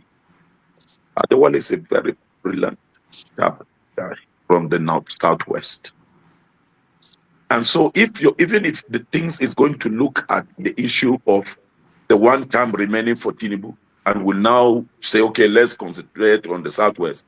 I think the best person from the southwest, as of now from the southwest, is Prince Adewale. If you talk about the region now, so that is what I would say. Prince Adewale is somebody that Nigerians will need to support him, not even just about the present, but even about the future. Building, because one thing is, all with sometimes Nigerians do is fire brigade. Boo, boo, boo, boo, boo, boo, boo, just, and then after that we cool down. No, these wicked people are vicious, they are deadly, they are consistent, they are steadfast in doing what they're doing. Good people must also be good, consistent, intentional, and then pursue. So that people like Prince Adewale, some of you that are there, that God has blessed you with all the experience, will be able to come in and transform your country. This country, no nation in the world is like your country called Nigeria. I've been to nations by the grace of God, but I would tell you, not America. But one day have I ever looked at it and said, no, America doesn't have 10% of what God has endowed Nigeria with. Nigeria has very, very evil system in terms of leadership. And that is because of the negligence of people like us. We left it to these wicked people, and they were growing and growing and growing. So they were able to establish their roots. Now we are uprooting them, and we have to establish a system. So that's why right now there is a movement called Initiative for Better and Brighter Nigeria, is what I'm running with, that gave Peter Obi. If you look at it during the Peter Obi thing, there was the coalition called TBBN, is the group I established. And then by the grace of God, there is a system, political party we're picking up. We're building that from the grassroots. So to just say between Prince Adewale and Peter Obi, they are two good candidates that will be able to lead Nigeria. But if you want to talk about now, let's look at the Southwest now. In the political thing, I will tell you this: 101% Prince Adewale. That is what Nigeria needs. That guy is brilliant. That's one, his humility too, his passion. You know, I have seen it within this period, and I would say that is one Nigerian every Nigerian should watch out for in terms of presidency. In my addition, I don't want to delay you. I know you have. I'm not asking you two different questions. Rudy, I don't ask two questions. Okay. Yeah, you know that. I'm for other people, since you are reading your glasses and I'm training your forefathers from the glasses, I'll let go. It's nice to see you, Prophet Isa El-Buba, and hope to see more of you. I'll talk to Rudy. Maybe I'll get your contact. I think we went to the same school, but we'll talk later. Thank you, man. Amazing. God bless you. Thank you very much. So Zakabani Abuma Maki Kenoko. Yeah, senu de zoa. Na go de. Worka Sanuko. Sanu, sir. All right, thank you, Janaba. So let's go to Chim. Chim, you can see we have about 10 people waiting, so let's quickly get to as much as we can. If I don't get to you, I'm sorry, it's not my fault. Go ahead, Chim. All right, thank you, Rudolph, and thank you for bringing Prophet El-Buba. Prophet El-Buba, it's a pleasure to meet you. Thank you, sir. No, this is not a comment. I don't think anybody who's been following political activities in Nigeria from the pulpit hasn't seen your videos flying all over the place. So I personally commend you for that. My question is simple. One is, I know you ministers usually meet. I don't know whether it is either CAN or the Pentecostal one. Just help me. I can't remember the name of the Pentecostal umbrella body, but whichever one it is, either CAN or I know ministers you guys meet. My question is, outside of discussing religious issues, do you discuss socio-political matters as it affects Nigeria? And do you people tell yourselves the truth? I know you've said things here. You've tried to defend a couple of people. That's fine. I won't mention names. Do you really call each other out, especially when you see some of the people playing political correctness? Because I don't think political correctness is what got America to where it is, like you alluded. And I'm happy you mentioned Charlie Kirk. So Charlie Kirk has paid a price for his views. He didn't shoot a gun at anybody. He just went into the enemy's territory to go and have a conversation with them. And he's lost his life. So people might say all sorts of things. We can talk about the African-American people who have lost their lives from the pulpit. We know I had a dream and all that. These people spoke out. They were not speaking political correctness. I think the issue is that a lot of Nigerians feel some of these A-class celebrity fathers of the faith in Nigeria, they play a lot of political correctness. They don't speak boldly to power. The way you're speaking, everybody knows you speak boldly. So I know you've tried to defend them, but the question is, why did they speak political correctness, and what kind of things do you tell each other when you see people quasi-acting APC scripts and all that? Do you really tell yourself the truth? That's my question. Okay, sir. I've just told you just one example. I gave an example. You won't have all Nigerian pastors agree with what we're doing. If I tell you that some of them are extremely very angry with my stand, with our stand, some are very, very. One, because you can't bribe me. I can't be in a cycle where you will collect money. I will reject it, and I will speak against what you're doing. And by God's grace, we sit. I will tell you recently, these fathers sat with me and told me certain things. I won't be able to say everything on air. But like I said, I grew up, I'm sorry to say, I have been trained by a father. And my father was one of the top, by God's grace, Second World War veteran, longest survived in Nigeria. He died at the age of over 180. But one thing my father taught me is when you have elders who so much believe in you as a son, not for one day should you let them down, or should you allow them to go fight the battle that you need to go fight. And that has never left me, sir. That has never. It is because of that statement I'm doing what I'm doing for the average Nigerian. I sat with the key church fathers. These people have done so much for this country. Pastor Ayo Jafo, if you know the threat on these people's lives from the north, Papa Umubude, Bishop Mike Okonkwo, Baba Adeboye, even Bishop Oyedepo of late that he's been silent. The man has been rough on the government, on the system, attacking. They feel that these people cannot be bought. Yes, there are certain that have been bought. That is true.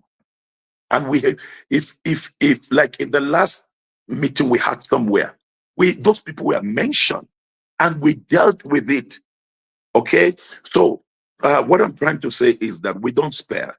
You see, by the grace of God, I fear eternity with God.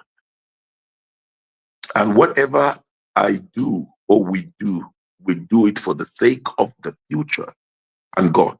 So we speak the truth to ourselves. Look at Pastor of Dunamis. Do you know the risks this guy is been bringing on himself?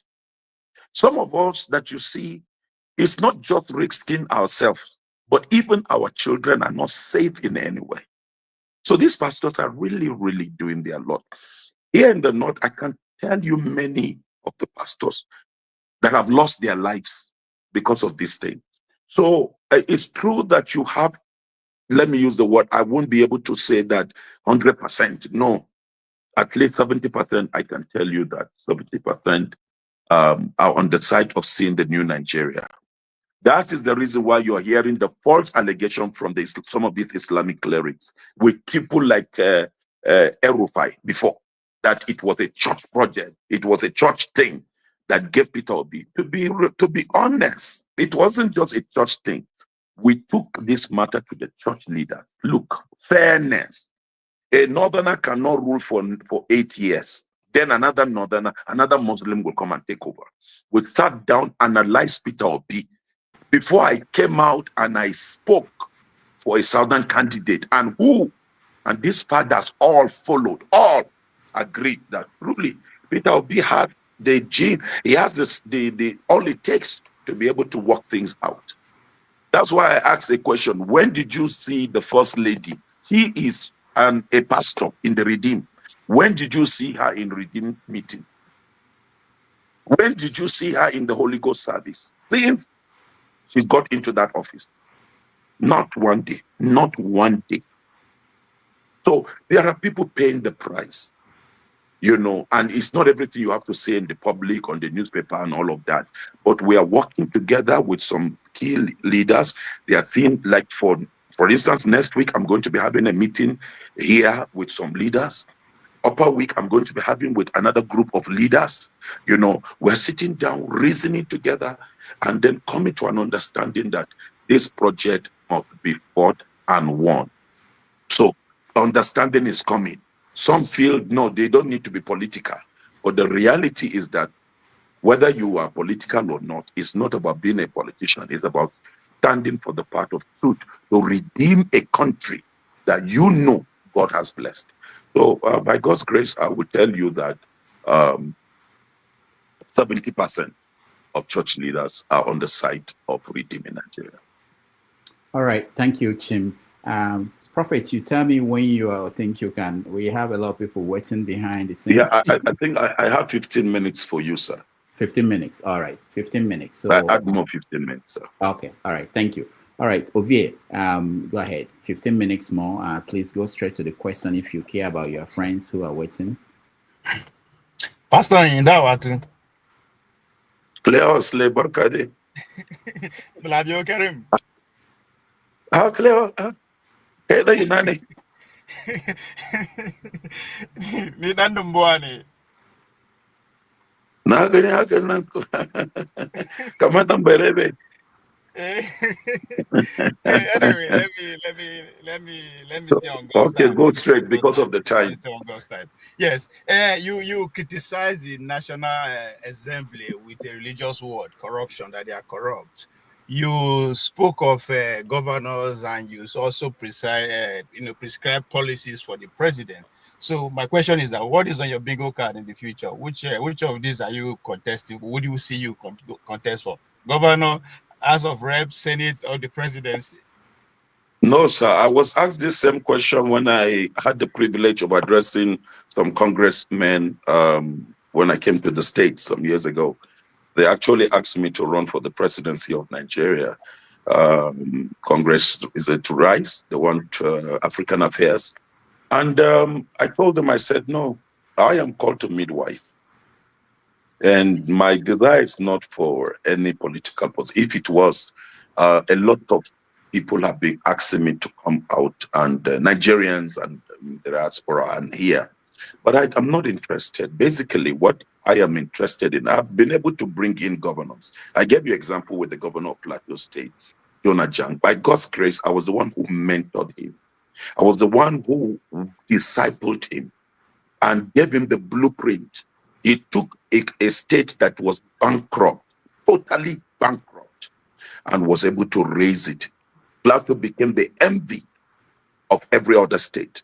Okay, so I can mention 1, 2, 3. So if I wanted governorship or some of this, I would have gone in for it, you know. But it's not about position. It's about making sure that we have a system. For now, for instance, there is no system on ground.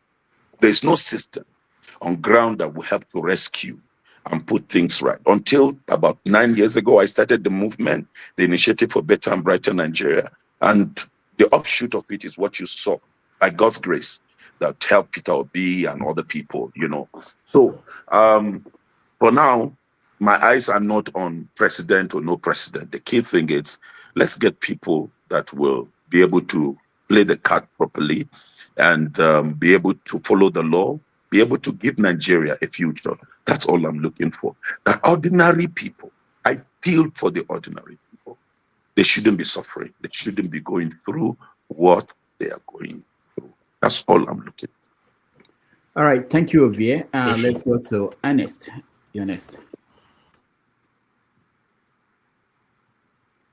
Can you sit up, please? Ernest, please. I've been sending you messages. Can you sit up? He's also muted. Unmute yourself. Okay. My own is a brief question. Okay. At what point are we going to agree that Nigeria will not work? Or is it possible? At what point are we going to say that this country is not workable? All right. Thank you. Okay. I don't know from which country you're talking from, but I want you to go and study the history of the country where you're talking from.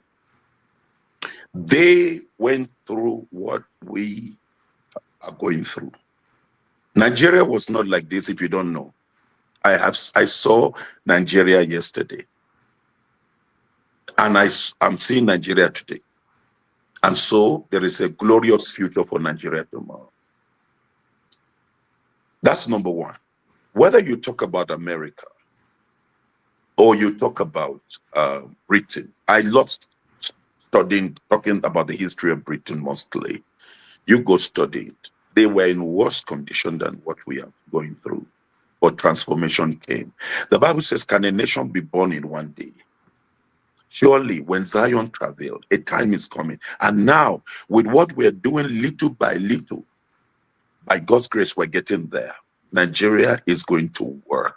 Nigeria is going to stand in the community of nations. Let me tell you something that will amaze you. Give Igbo people their nation. I'm telling you, in less than 24 hours, that nation will be scattered. I'm telling you the truth. Give Yoruba and say, Yoruba people, go Yoruba. They will scatter. You know what? Go and do what I'm telling you. A man, Igbo man from Enugu, does not believe in the Igbo man from Abia. The Igbo man from Abia does not believe in the Igbo man from Anambra ruling over him. The Igbo man from Anambra does not believe in the Igbo man in Ebonyi. What is keeping us is that God has so much brought us together that the way God brought this country out of the larger West African region is amazing. And so we are interdependent. That's the way God made it. The West, he placed them with so much this. The South, he placed them with so much this. The North, he placed them with so much this. So here is it. Nothing glorious ever comes out without a problem. We are in a problem right now. We were not there before. Nigeria was one of the best countries. Economy was working. I went to school. I was giving Bozra money. I was giving transport to go home. I was going to school. Money was given to me. The food you eat in the school is the food that a rich man will eat in his house. That was in Nigeria. Electricity, stable. You go to the airport, you don't need visa. You fly to London without visa. You just buy ticket at the airport and fly. That's Nigeria. The Nigeria and no Indians were serving us as servants. The Nigerian islands were here. So it's a disruption, yes, but we're coming out of it by God's grace, and we are getting close. All right, thank you, Ernest. Let's go to, I think I'm missing the sequence of people coming in. Tony, you're next. Good evening, Dr. Damages, and greetings, Pastor. Welcome. Thank you for being at the platform. I have been, I'm enthused with all that you've said. I've been following you for years. Thank you for your courage, for all that you're doing for the country.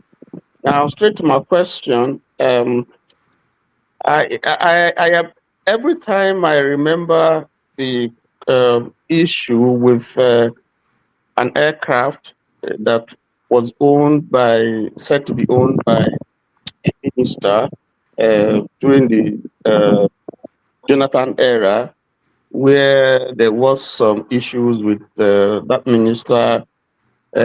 minister's aircraft involved in some deal concerning arms and so on and so forth. There was so much furore. It appeared to me that the church was dragged in the mud over that issue. I'd like you to clarify. I'm sure you are aware of what I'm saying. If you can give some clarification for those of us who felt very bad over the issue. Thank you. I was at the middle of it by God's grace. It was politically set up.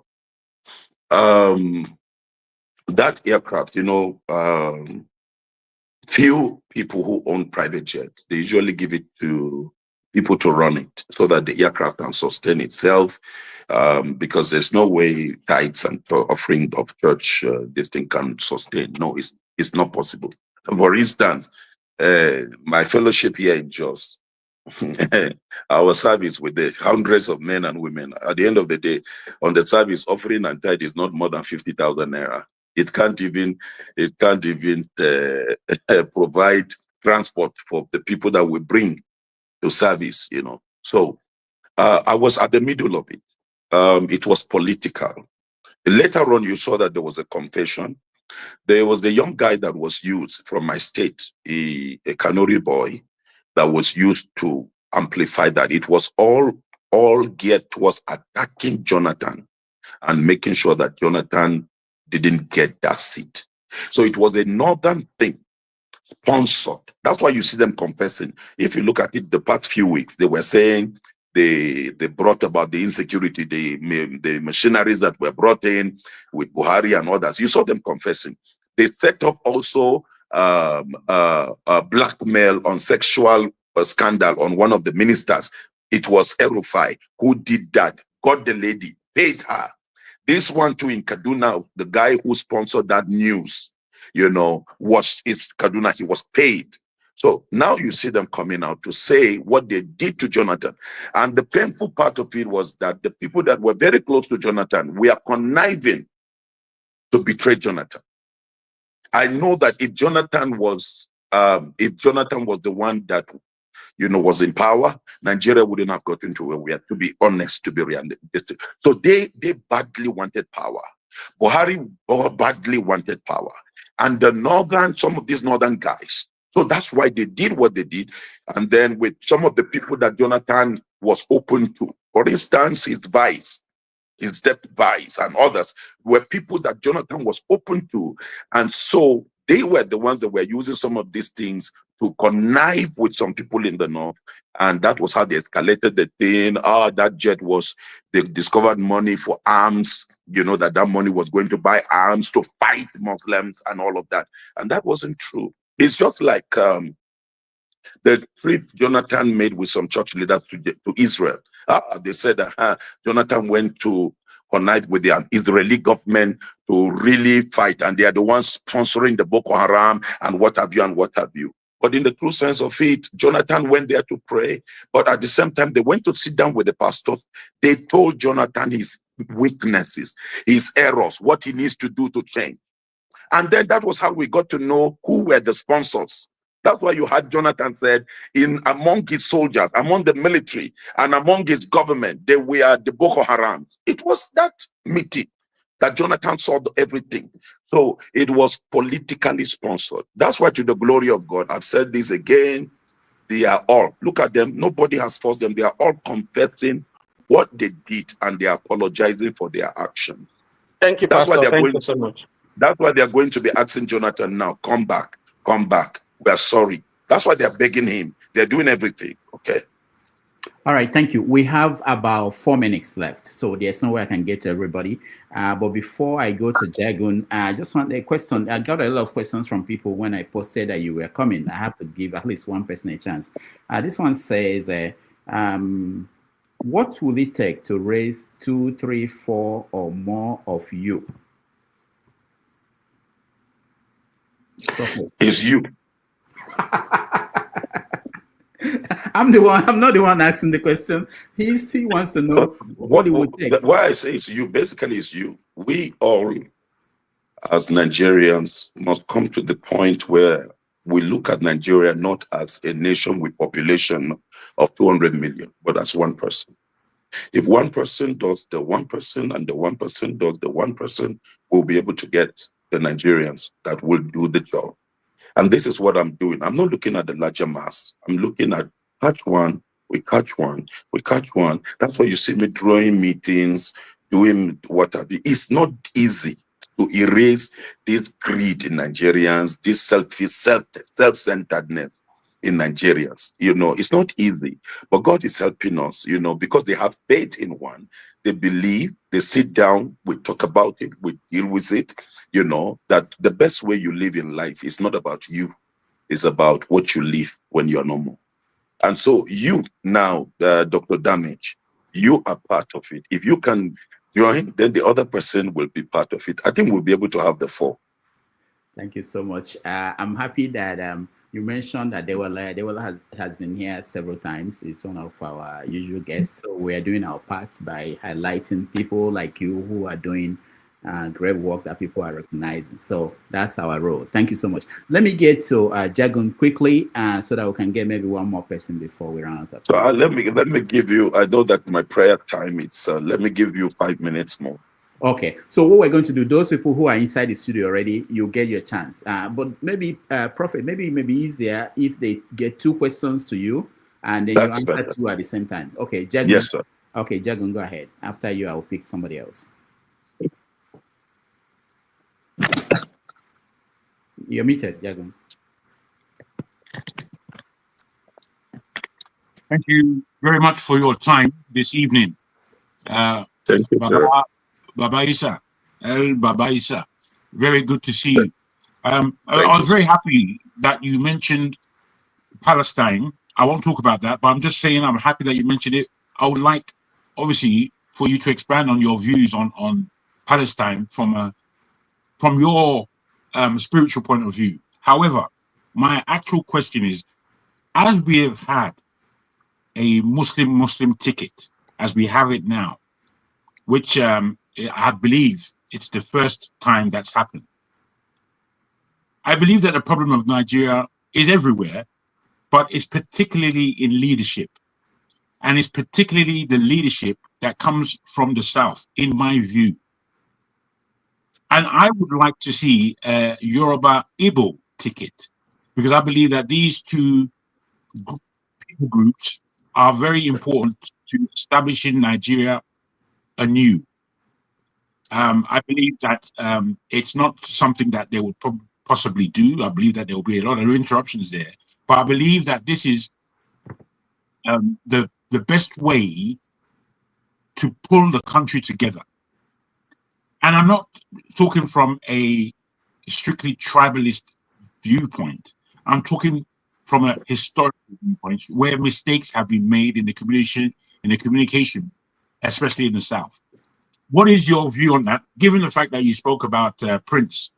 I did something before. What is your view on that? Okay, thank you, Jagun. We go quickly to, I think, Righteous Man in Nigeria. Let me get you before we run out of time. Righteous Man, you're next.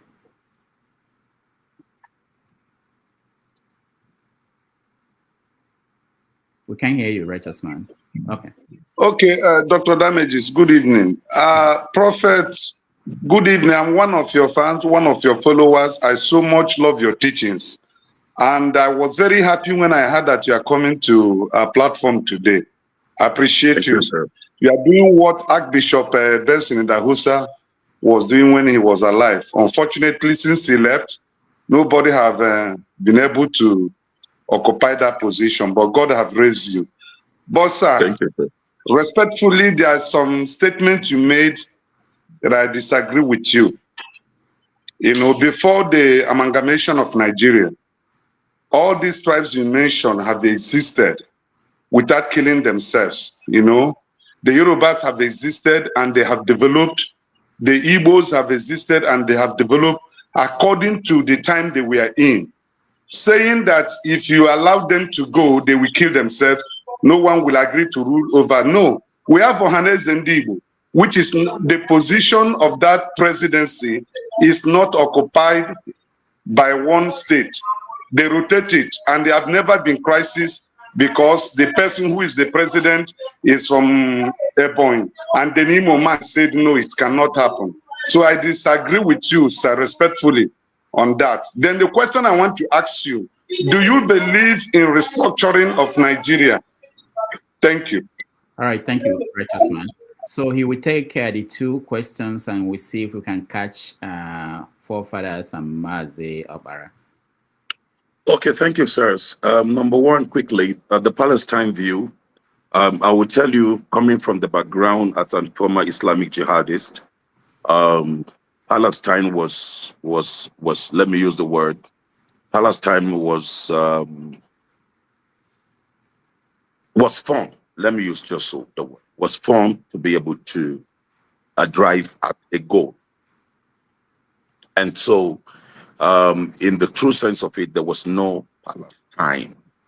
The people that are there that are claiming to be Palestinians, they came from other different parts of the Arab nation. And if you look at it, some of them cannot even, the Arabs in Saudi, the Arabs in other places don't actually take them serious as they are. But then it was a formation of usual thing. If you want to destabilize the people, you want to destabilize a region and all of that, you set up certain people, they establish themselves, they become like a tribe, and then they become the issue. So that is what it is on the Palestinian. I'm talking from the background as an Islamic jihadist, what we know, what I knew, what we were doing, and why the propaganda about Palestine and all of that.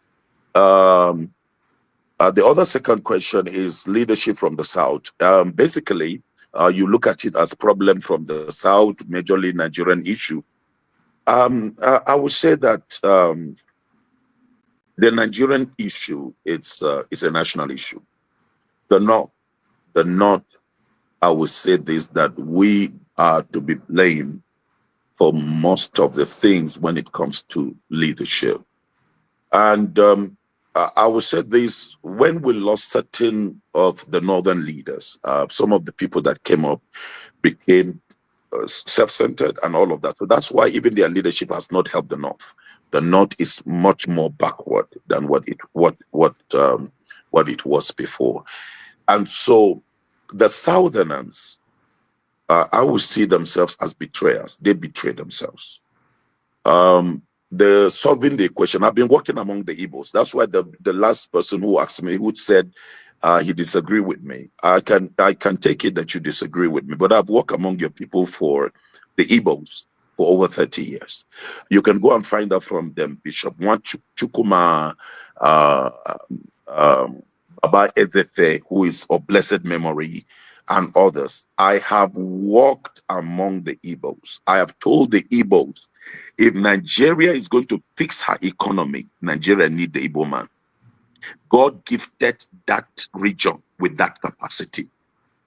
But I told the Igbos their problem. So when Nnamdi came up, is it Nnamdi Kanu came up? I was one of the people who stood to support Nnamdi. But I called him. I said, look, don't disregard your elders. Don't talk down on your elders. God has given you the region. because we've been praying for another Igbo man, one Igbo man to speak. At least 80% of Igbos will say, we agree with you. Because every Igbo man is independent. It doesn't work in leadership. It doesn't work in the success of things. Everybody must come to the point where you agree with a leader. So when the leader says we're going left, you all agree we're going left. That is what makes a tribe successful.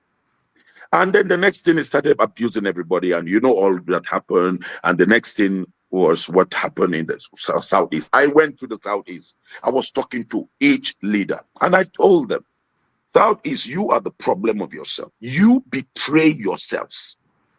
I would tell you that the people that betrayed Peter Obi, the people that betrayed Peter Obi most are Igbos. So I have worked with your people, sir. I'm speaking from, I have defended the Igbo race by the grace of God. And I have walked among the Igbos. I will tell you, an Igbo man, the average Igbo man is self-centered. If it is me, I can get it for myself. Everybody perish, no problem. That's the average. But that does not mean that that is the nature of the Igbo. No, the Igbo man is a lovable person.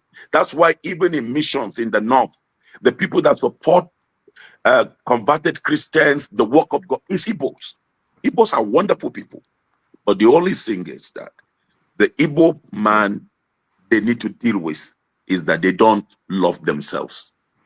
They don't. So what they need to do is to learn from the West, the Yorubas, to learn from the North.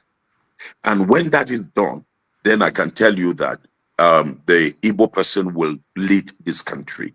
But we need an Igbo man now to lead. But what I'm saying is, because where it is, Peter Obi for now, look at it.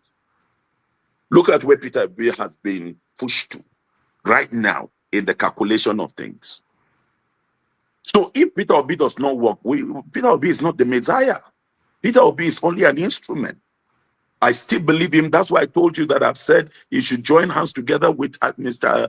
Prince Adewale. But we should be able to have individuals from the West who believe in the new Nigeria. Peter Obi believed in the new Nigeria. And then together we will join our hands to rescue this country. I think we've come to a stage where the matter of tribe for now has to be kept aside. And the issue on the front burner should be, what must we do to save Nigeria? So I think I try to answer all the questions together, because the matter of killing ourselves, I will tell you, by the grace of God. Okay, look at it. Ebonyi governor, who is the minister of work, he was the one that run down things that has to do with an Igbo candidate. Here was like from the north. Northern people were paying the price for Peter Obi. For Southern Igbos especially were selling their own people. So I know what I'm talking about by the grace of God. I have worked with the Igbos from the Enugu. I've worked with Igbos from Ebonyi. I have the best of all men from Igbo extraction. But one thing is, the truth is the truth. When the Igbo man begins to respect kinship, begin to respect a voice to guide, that's it. The Igbo man will get to lead Africa. All right, thank you so much. Finally, forefathers, quickly your question. I will see if we can get Mazi Para to also answer a question. Yeah, thank you for having me, Dr. Damages, and greetings to all the panelists, and special greetings to the Prophet El-Buba Isa. And yeah, I just wanted to quick statement anyway regarding what you said about the Palestinians. I felt that was lacking of empathy for the people. They may have been created or used as some kind of political pawn, but they existed in that land for over a millennia. And no matter what it is, everybody else has abandoned them, and the land that they were on they are being dispossessed of it. I would have expected a man of God to be more empathetic of that plight. Let me just cut you because of the time, sir. Remember that it's a question asked about the Palestinian view. And within the shortest time, sir, I have, what is the Palestinian? If I have enough time, I would have gone further. All right, I've gone to the Palestinian territory severally, sir, to support these Palestinian people that are also going through pains and suffering. Within those their areas. I have also rose against the militants that are raised to fight a cause. So if I had more time, assuming on my side, and we're talking about Palestinian, I will tell you my position in terms of the Palestinians that are killed or going through certain things innocently. But then the fact is, what is Palestinian? Palestine. That's why he asked me my view, and also so I gave from what I know formally, even when I was not a Christian, and also what I know now. So that is just it, sir. Okay, so yeah, let me go to the question of Nigeria. Regarding you know, from the earlier conversation about an Igbo man ruling the country, an Hausa man and all the rest.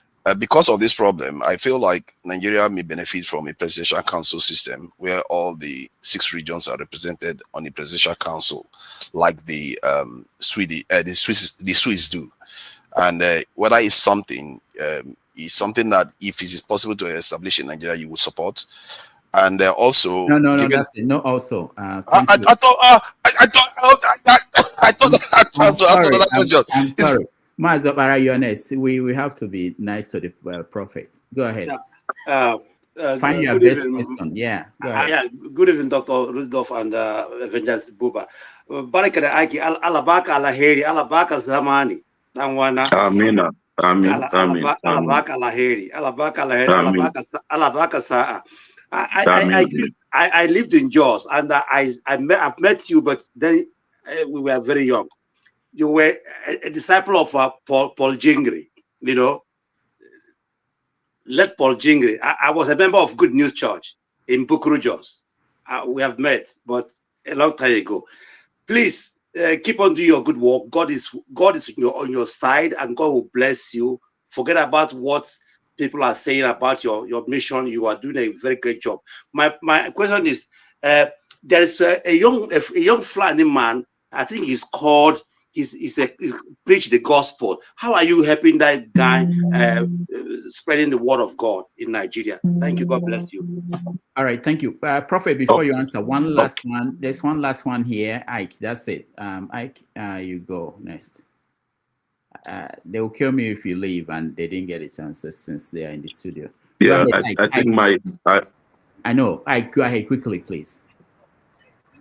I'm not going to kill you, Rudolph. I know that the man of God has a very short time limit. Okay, so I do understand. But my name is Ike Alamefla. I'm speaking to you from the Caribbean, more importantly, the island of Bonaire.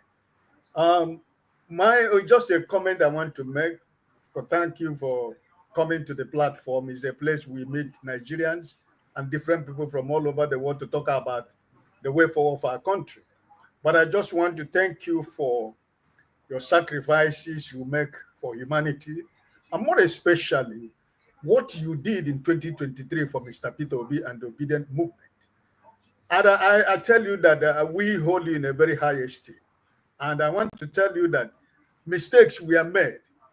And I think each and every one of us have learned the mistake of 2023. And I want to assure you that 2027 will not be like that. So thank you for what you do. And I pray that the good Lord will continue to give you the grace and the strength to continue to touch lives and continue to speak power to, speaking truth to power. It doesn't matter whosoever it concerns. God bless you. Thank you. Thank you, sir. Let me quickly, because I need to exit. Number one, there's a document I have prepared for the New Nigeria. If you listen, there is the film I produced, New Nigeria. You can actually get it on my YouTube channel. The New Nigeria. There is a film I produced of the vision I saw of the New Nigeria. And that is where all the regions will be able to produce a vice president that is led by a leader among them. And then there is kind of, in 2 years, I drop, you move, that kind of, so because that is one way of healing the nation so fast. That's number one. Number two, they will be able to supervise all of what we're talking about in the respective regions, and that is going to help. So that is the kind of restructuring that I am looking at. So if you watch that film, I produced that film, you can watch it and it will help to give a better understanding. The young Fulani converts, by God's grace, we are helping the young converts. There are many, and everything comes to this table of mine, but by God's grace, I'm also one of the oldest now. But something happened, which basically some of the Muslim converts and the Fulani came to meet me.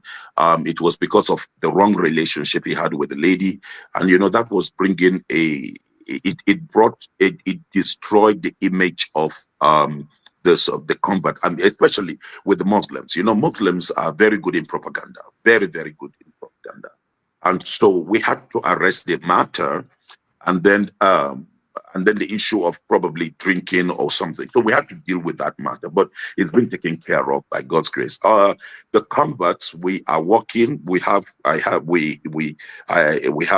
what we call the Muslim believers background fellowship. So most of the Muslim converts, I'm putting them together so that together they will be able to help one another and strengthen one another. Because when you stand alone, you become a victim of the enemy. But when you stand together, you become strength that the enemy cannot even get you or gun you down. So we're working on that. Then I think, thank you very much, Dr. Damage, and each one of you. Thank you for your prayers. Thank you for having faith in your country. I will close with this word. Please, let's help Nigerians to talk less, to do more. Let's talk solution. Let's talk what do we do? How do we go about it? Because whatever you say, you can bring all the problems in this world, but without presenting the steps. And then this is what we do. Find out people, find out Nigerians who are also on the ground doing their bits. How do we network together? Because nobody can do it alone. We do it together. And together we will rescue Nigeria. It's your pride. Tomorrow is today and tomorrow. This country, there's none like it in the world. And by the grace of God, all of you in the diaspora will lift your head high of this, your country. But let's make sure that with less argument, let's bring more intentional, deliberate steps, solutions, so that we can use this platform to produce an army that will help in the rescue of this Nigerian state. Thank you, Mr. Damages. Thank you. God bless you. Appreciate it, sir. Thank you so much. We appreciate you, and hopefully you'll come back soon. We just couldn't even get to all the questions we have. Thank you. We appreciate you so much. Thank you, sir. All right, we'll take a break and then we will conclude with our people. Thank you, everybody.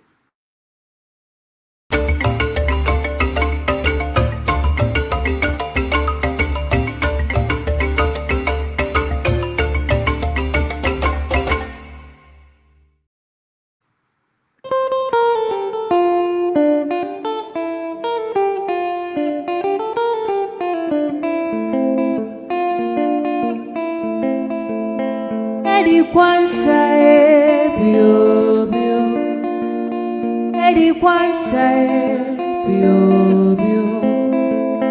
Eddie Kwanzaa, bio bio. Izukamana nejio, biao biao. Eddie Kwanzaa, bio bio. Eddie Kwanzaa, bio bio. Eddie Kwanzaa, bio bio. Izukamana nejio, biao biao.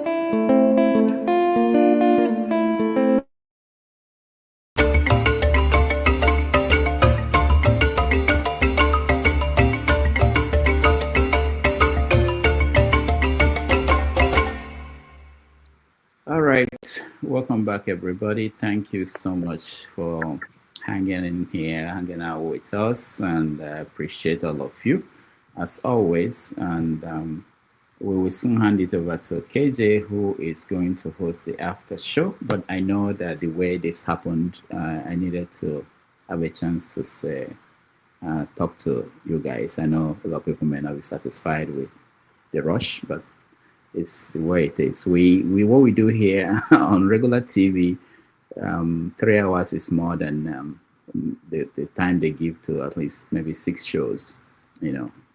So we try the best we can with time management. But I will bring him back next time, and hopefully we'll have more time to get into most of the conversations we didn't reach. Okay, I'll just give everybody 1 minute, 2 minutes, and then KJ will handle. We will just move to KJ.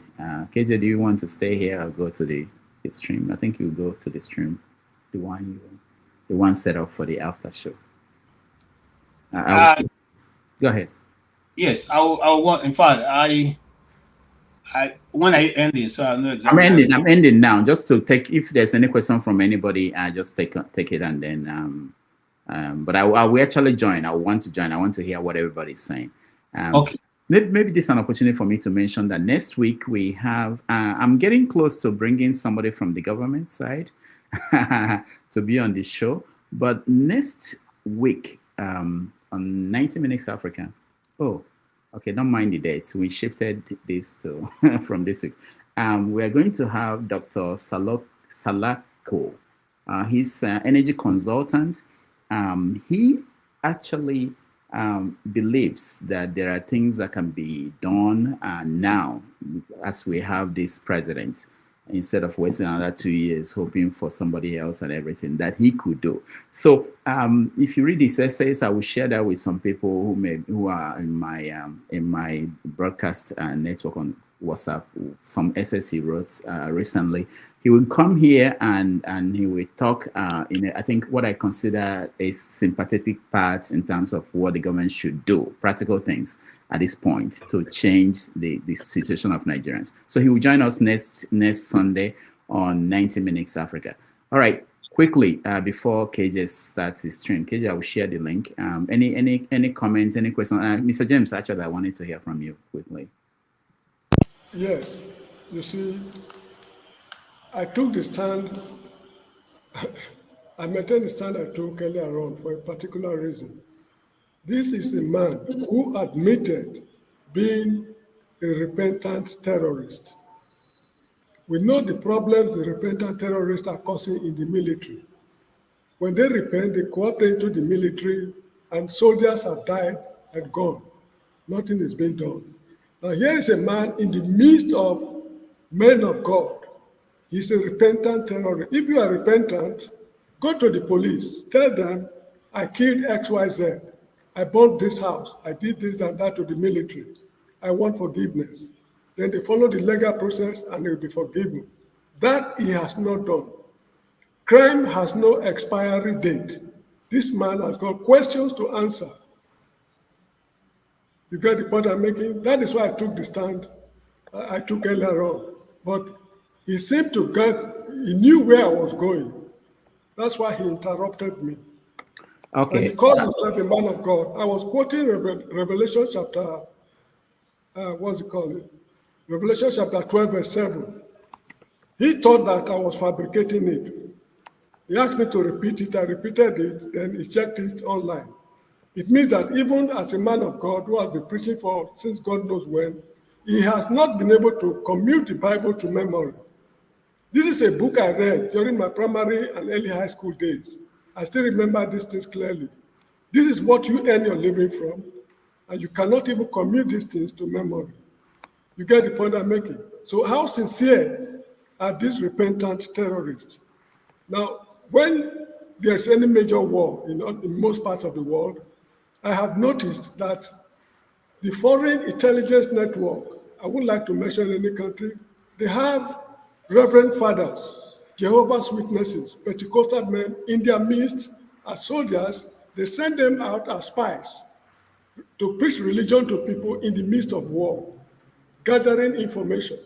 It has happened in very many countries. You get the point? So for this man to come and tell me that I'm a repentant terrorist, why you've not surrendered yourself to the judicial process to be cross-examined? How repentant are you? Frankly speaking, I see as a mole in the midst of the Christians. So please let everybody open his eyes wide and clear. Thank you so much. I just want to say something before we go to KJ and continue the conversation. Actually, I had questions about the book. He wrote a book in 1983 and 1994 when he was an extremist. I won't say terrorist, but extremist. It was before Boko Haram. So in the book, we didn't get to any of those things, but we'll eventually bring him back another time. In the book, he talked about what they were being trained for and what was going on in the training and how it was the foundation that led to Boko Haram. That all the things that they did in the training and where they were became the place that Boko Haram now established. It wasn't that he was part of Boko Haram or any of those things, but he was, because he was a Muslim and the father was an extremist Muslim. He went through No, he said, sorry. He said it's a repentant. Yeah, I know. Yeah, I'm just saying. I'm not the one saying it. He said it. Okay, I just want to put it in the context. Rudolph, can I say something, Mr. James? I think we need to be. I understand you hold your views, which is okay. I don't think anybody should crucify you for holding your views, but I think before Boko Haram, we had Maitasina in the 80s and and all those things. So if somebody was in that era and says, I used to be an extremist of before, he's not an extremist of today's this thing. But that doesn't mean there is no room for change in anything. There are people who are criminals who work for some of the agencies you're talking about. They have changed and they now help them with the kind of work they do. So I think we just need to be a bit tolerant when it comes to some of these things. But you're entitled to your views. That's just the point I'm going to make. All right. Thank you very much.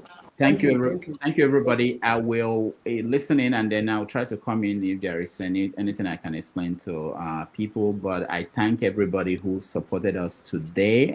It's another. Dr. Damaji, hold on first. Hold on. You're not going to escape this because I wasn't really paying attention to it, but you, because I won't ask. I don't know where an skill you get, right? Even in the midst of somebody they talk rubbish, you still maintain. I was paying attention to you when he was talking about Adeboye or Adeboye in love for children and all that. I just didn't Dr. Damaji. The way you heard it, I was like, no. It's anyway. I will talk about that at the other end. Let me just thank Oscar Blackburn for supporting us. Cynthia, thank you so much. Nana Bash, thank you so much. Oscar Blackbone, thank you. George Blue Shell, thank you. Real K, thank you so much. And Cynthia, we appreciate all of you. Those that watched on the comment section, your comments, I read most of them. Thank you. And those that watched at home, I appreciate all of you. Until next week, I will be back with another edition of 90 Minutes Africa.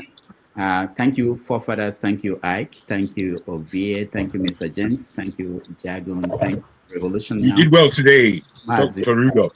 Thank you, everybody. I appreciate that, Jagon. Coming from you, I should go and drink Guinness. I'll see you guys. Go and do it.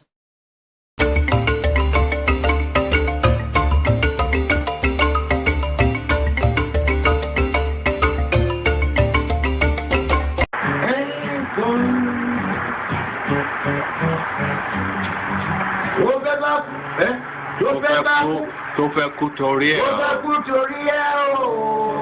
o.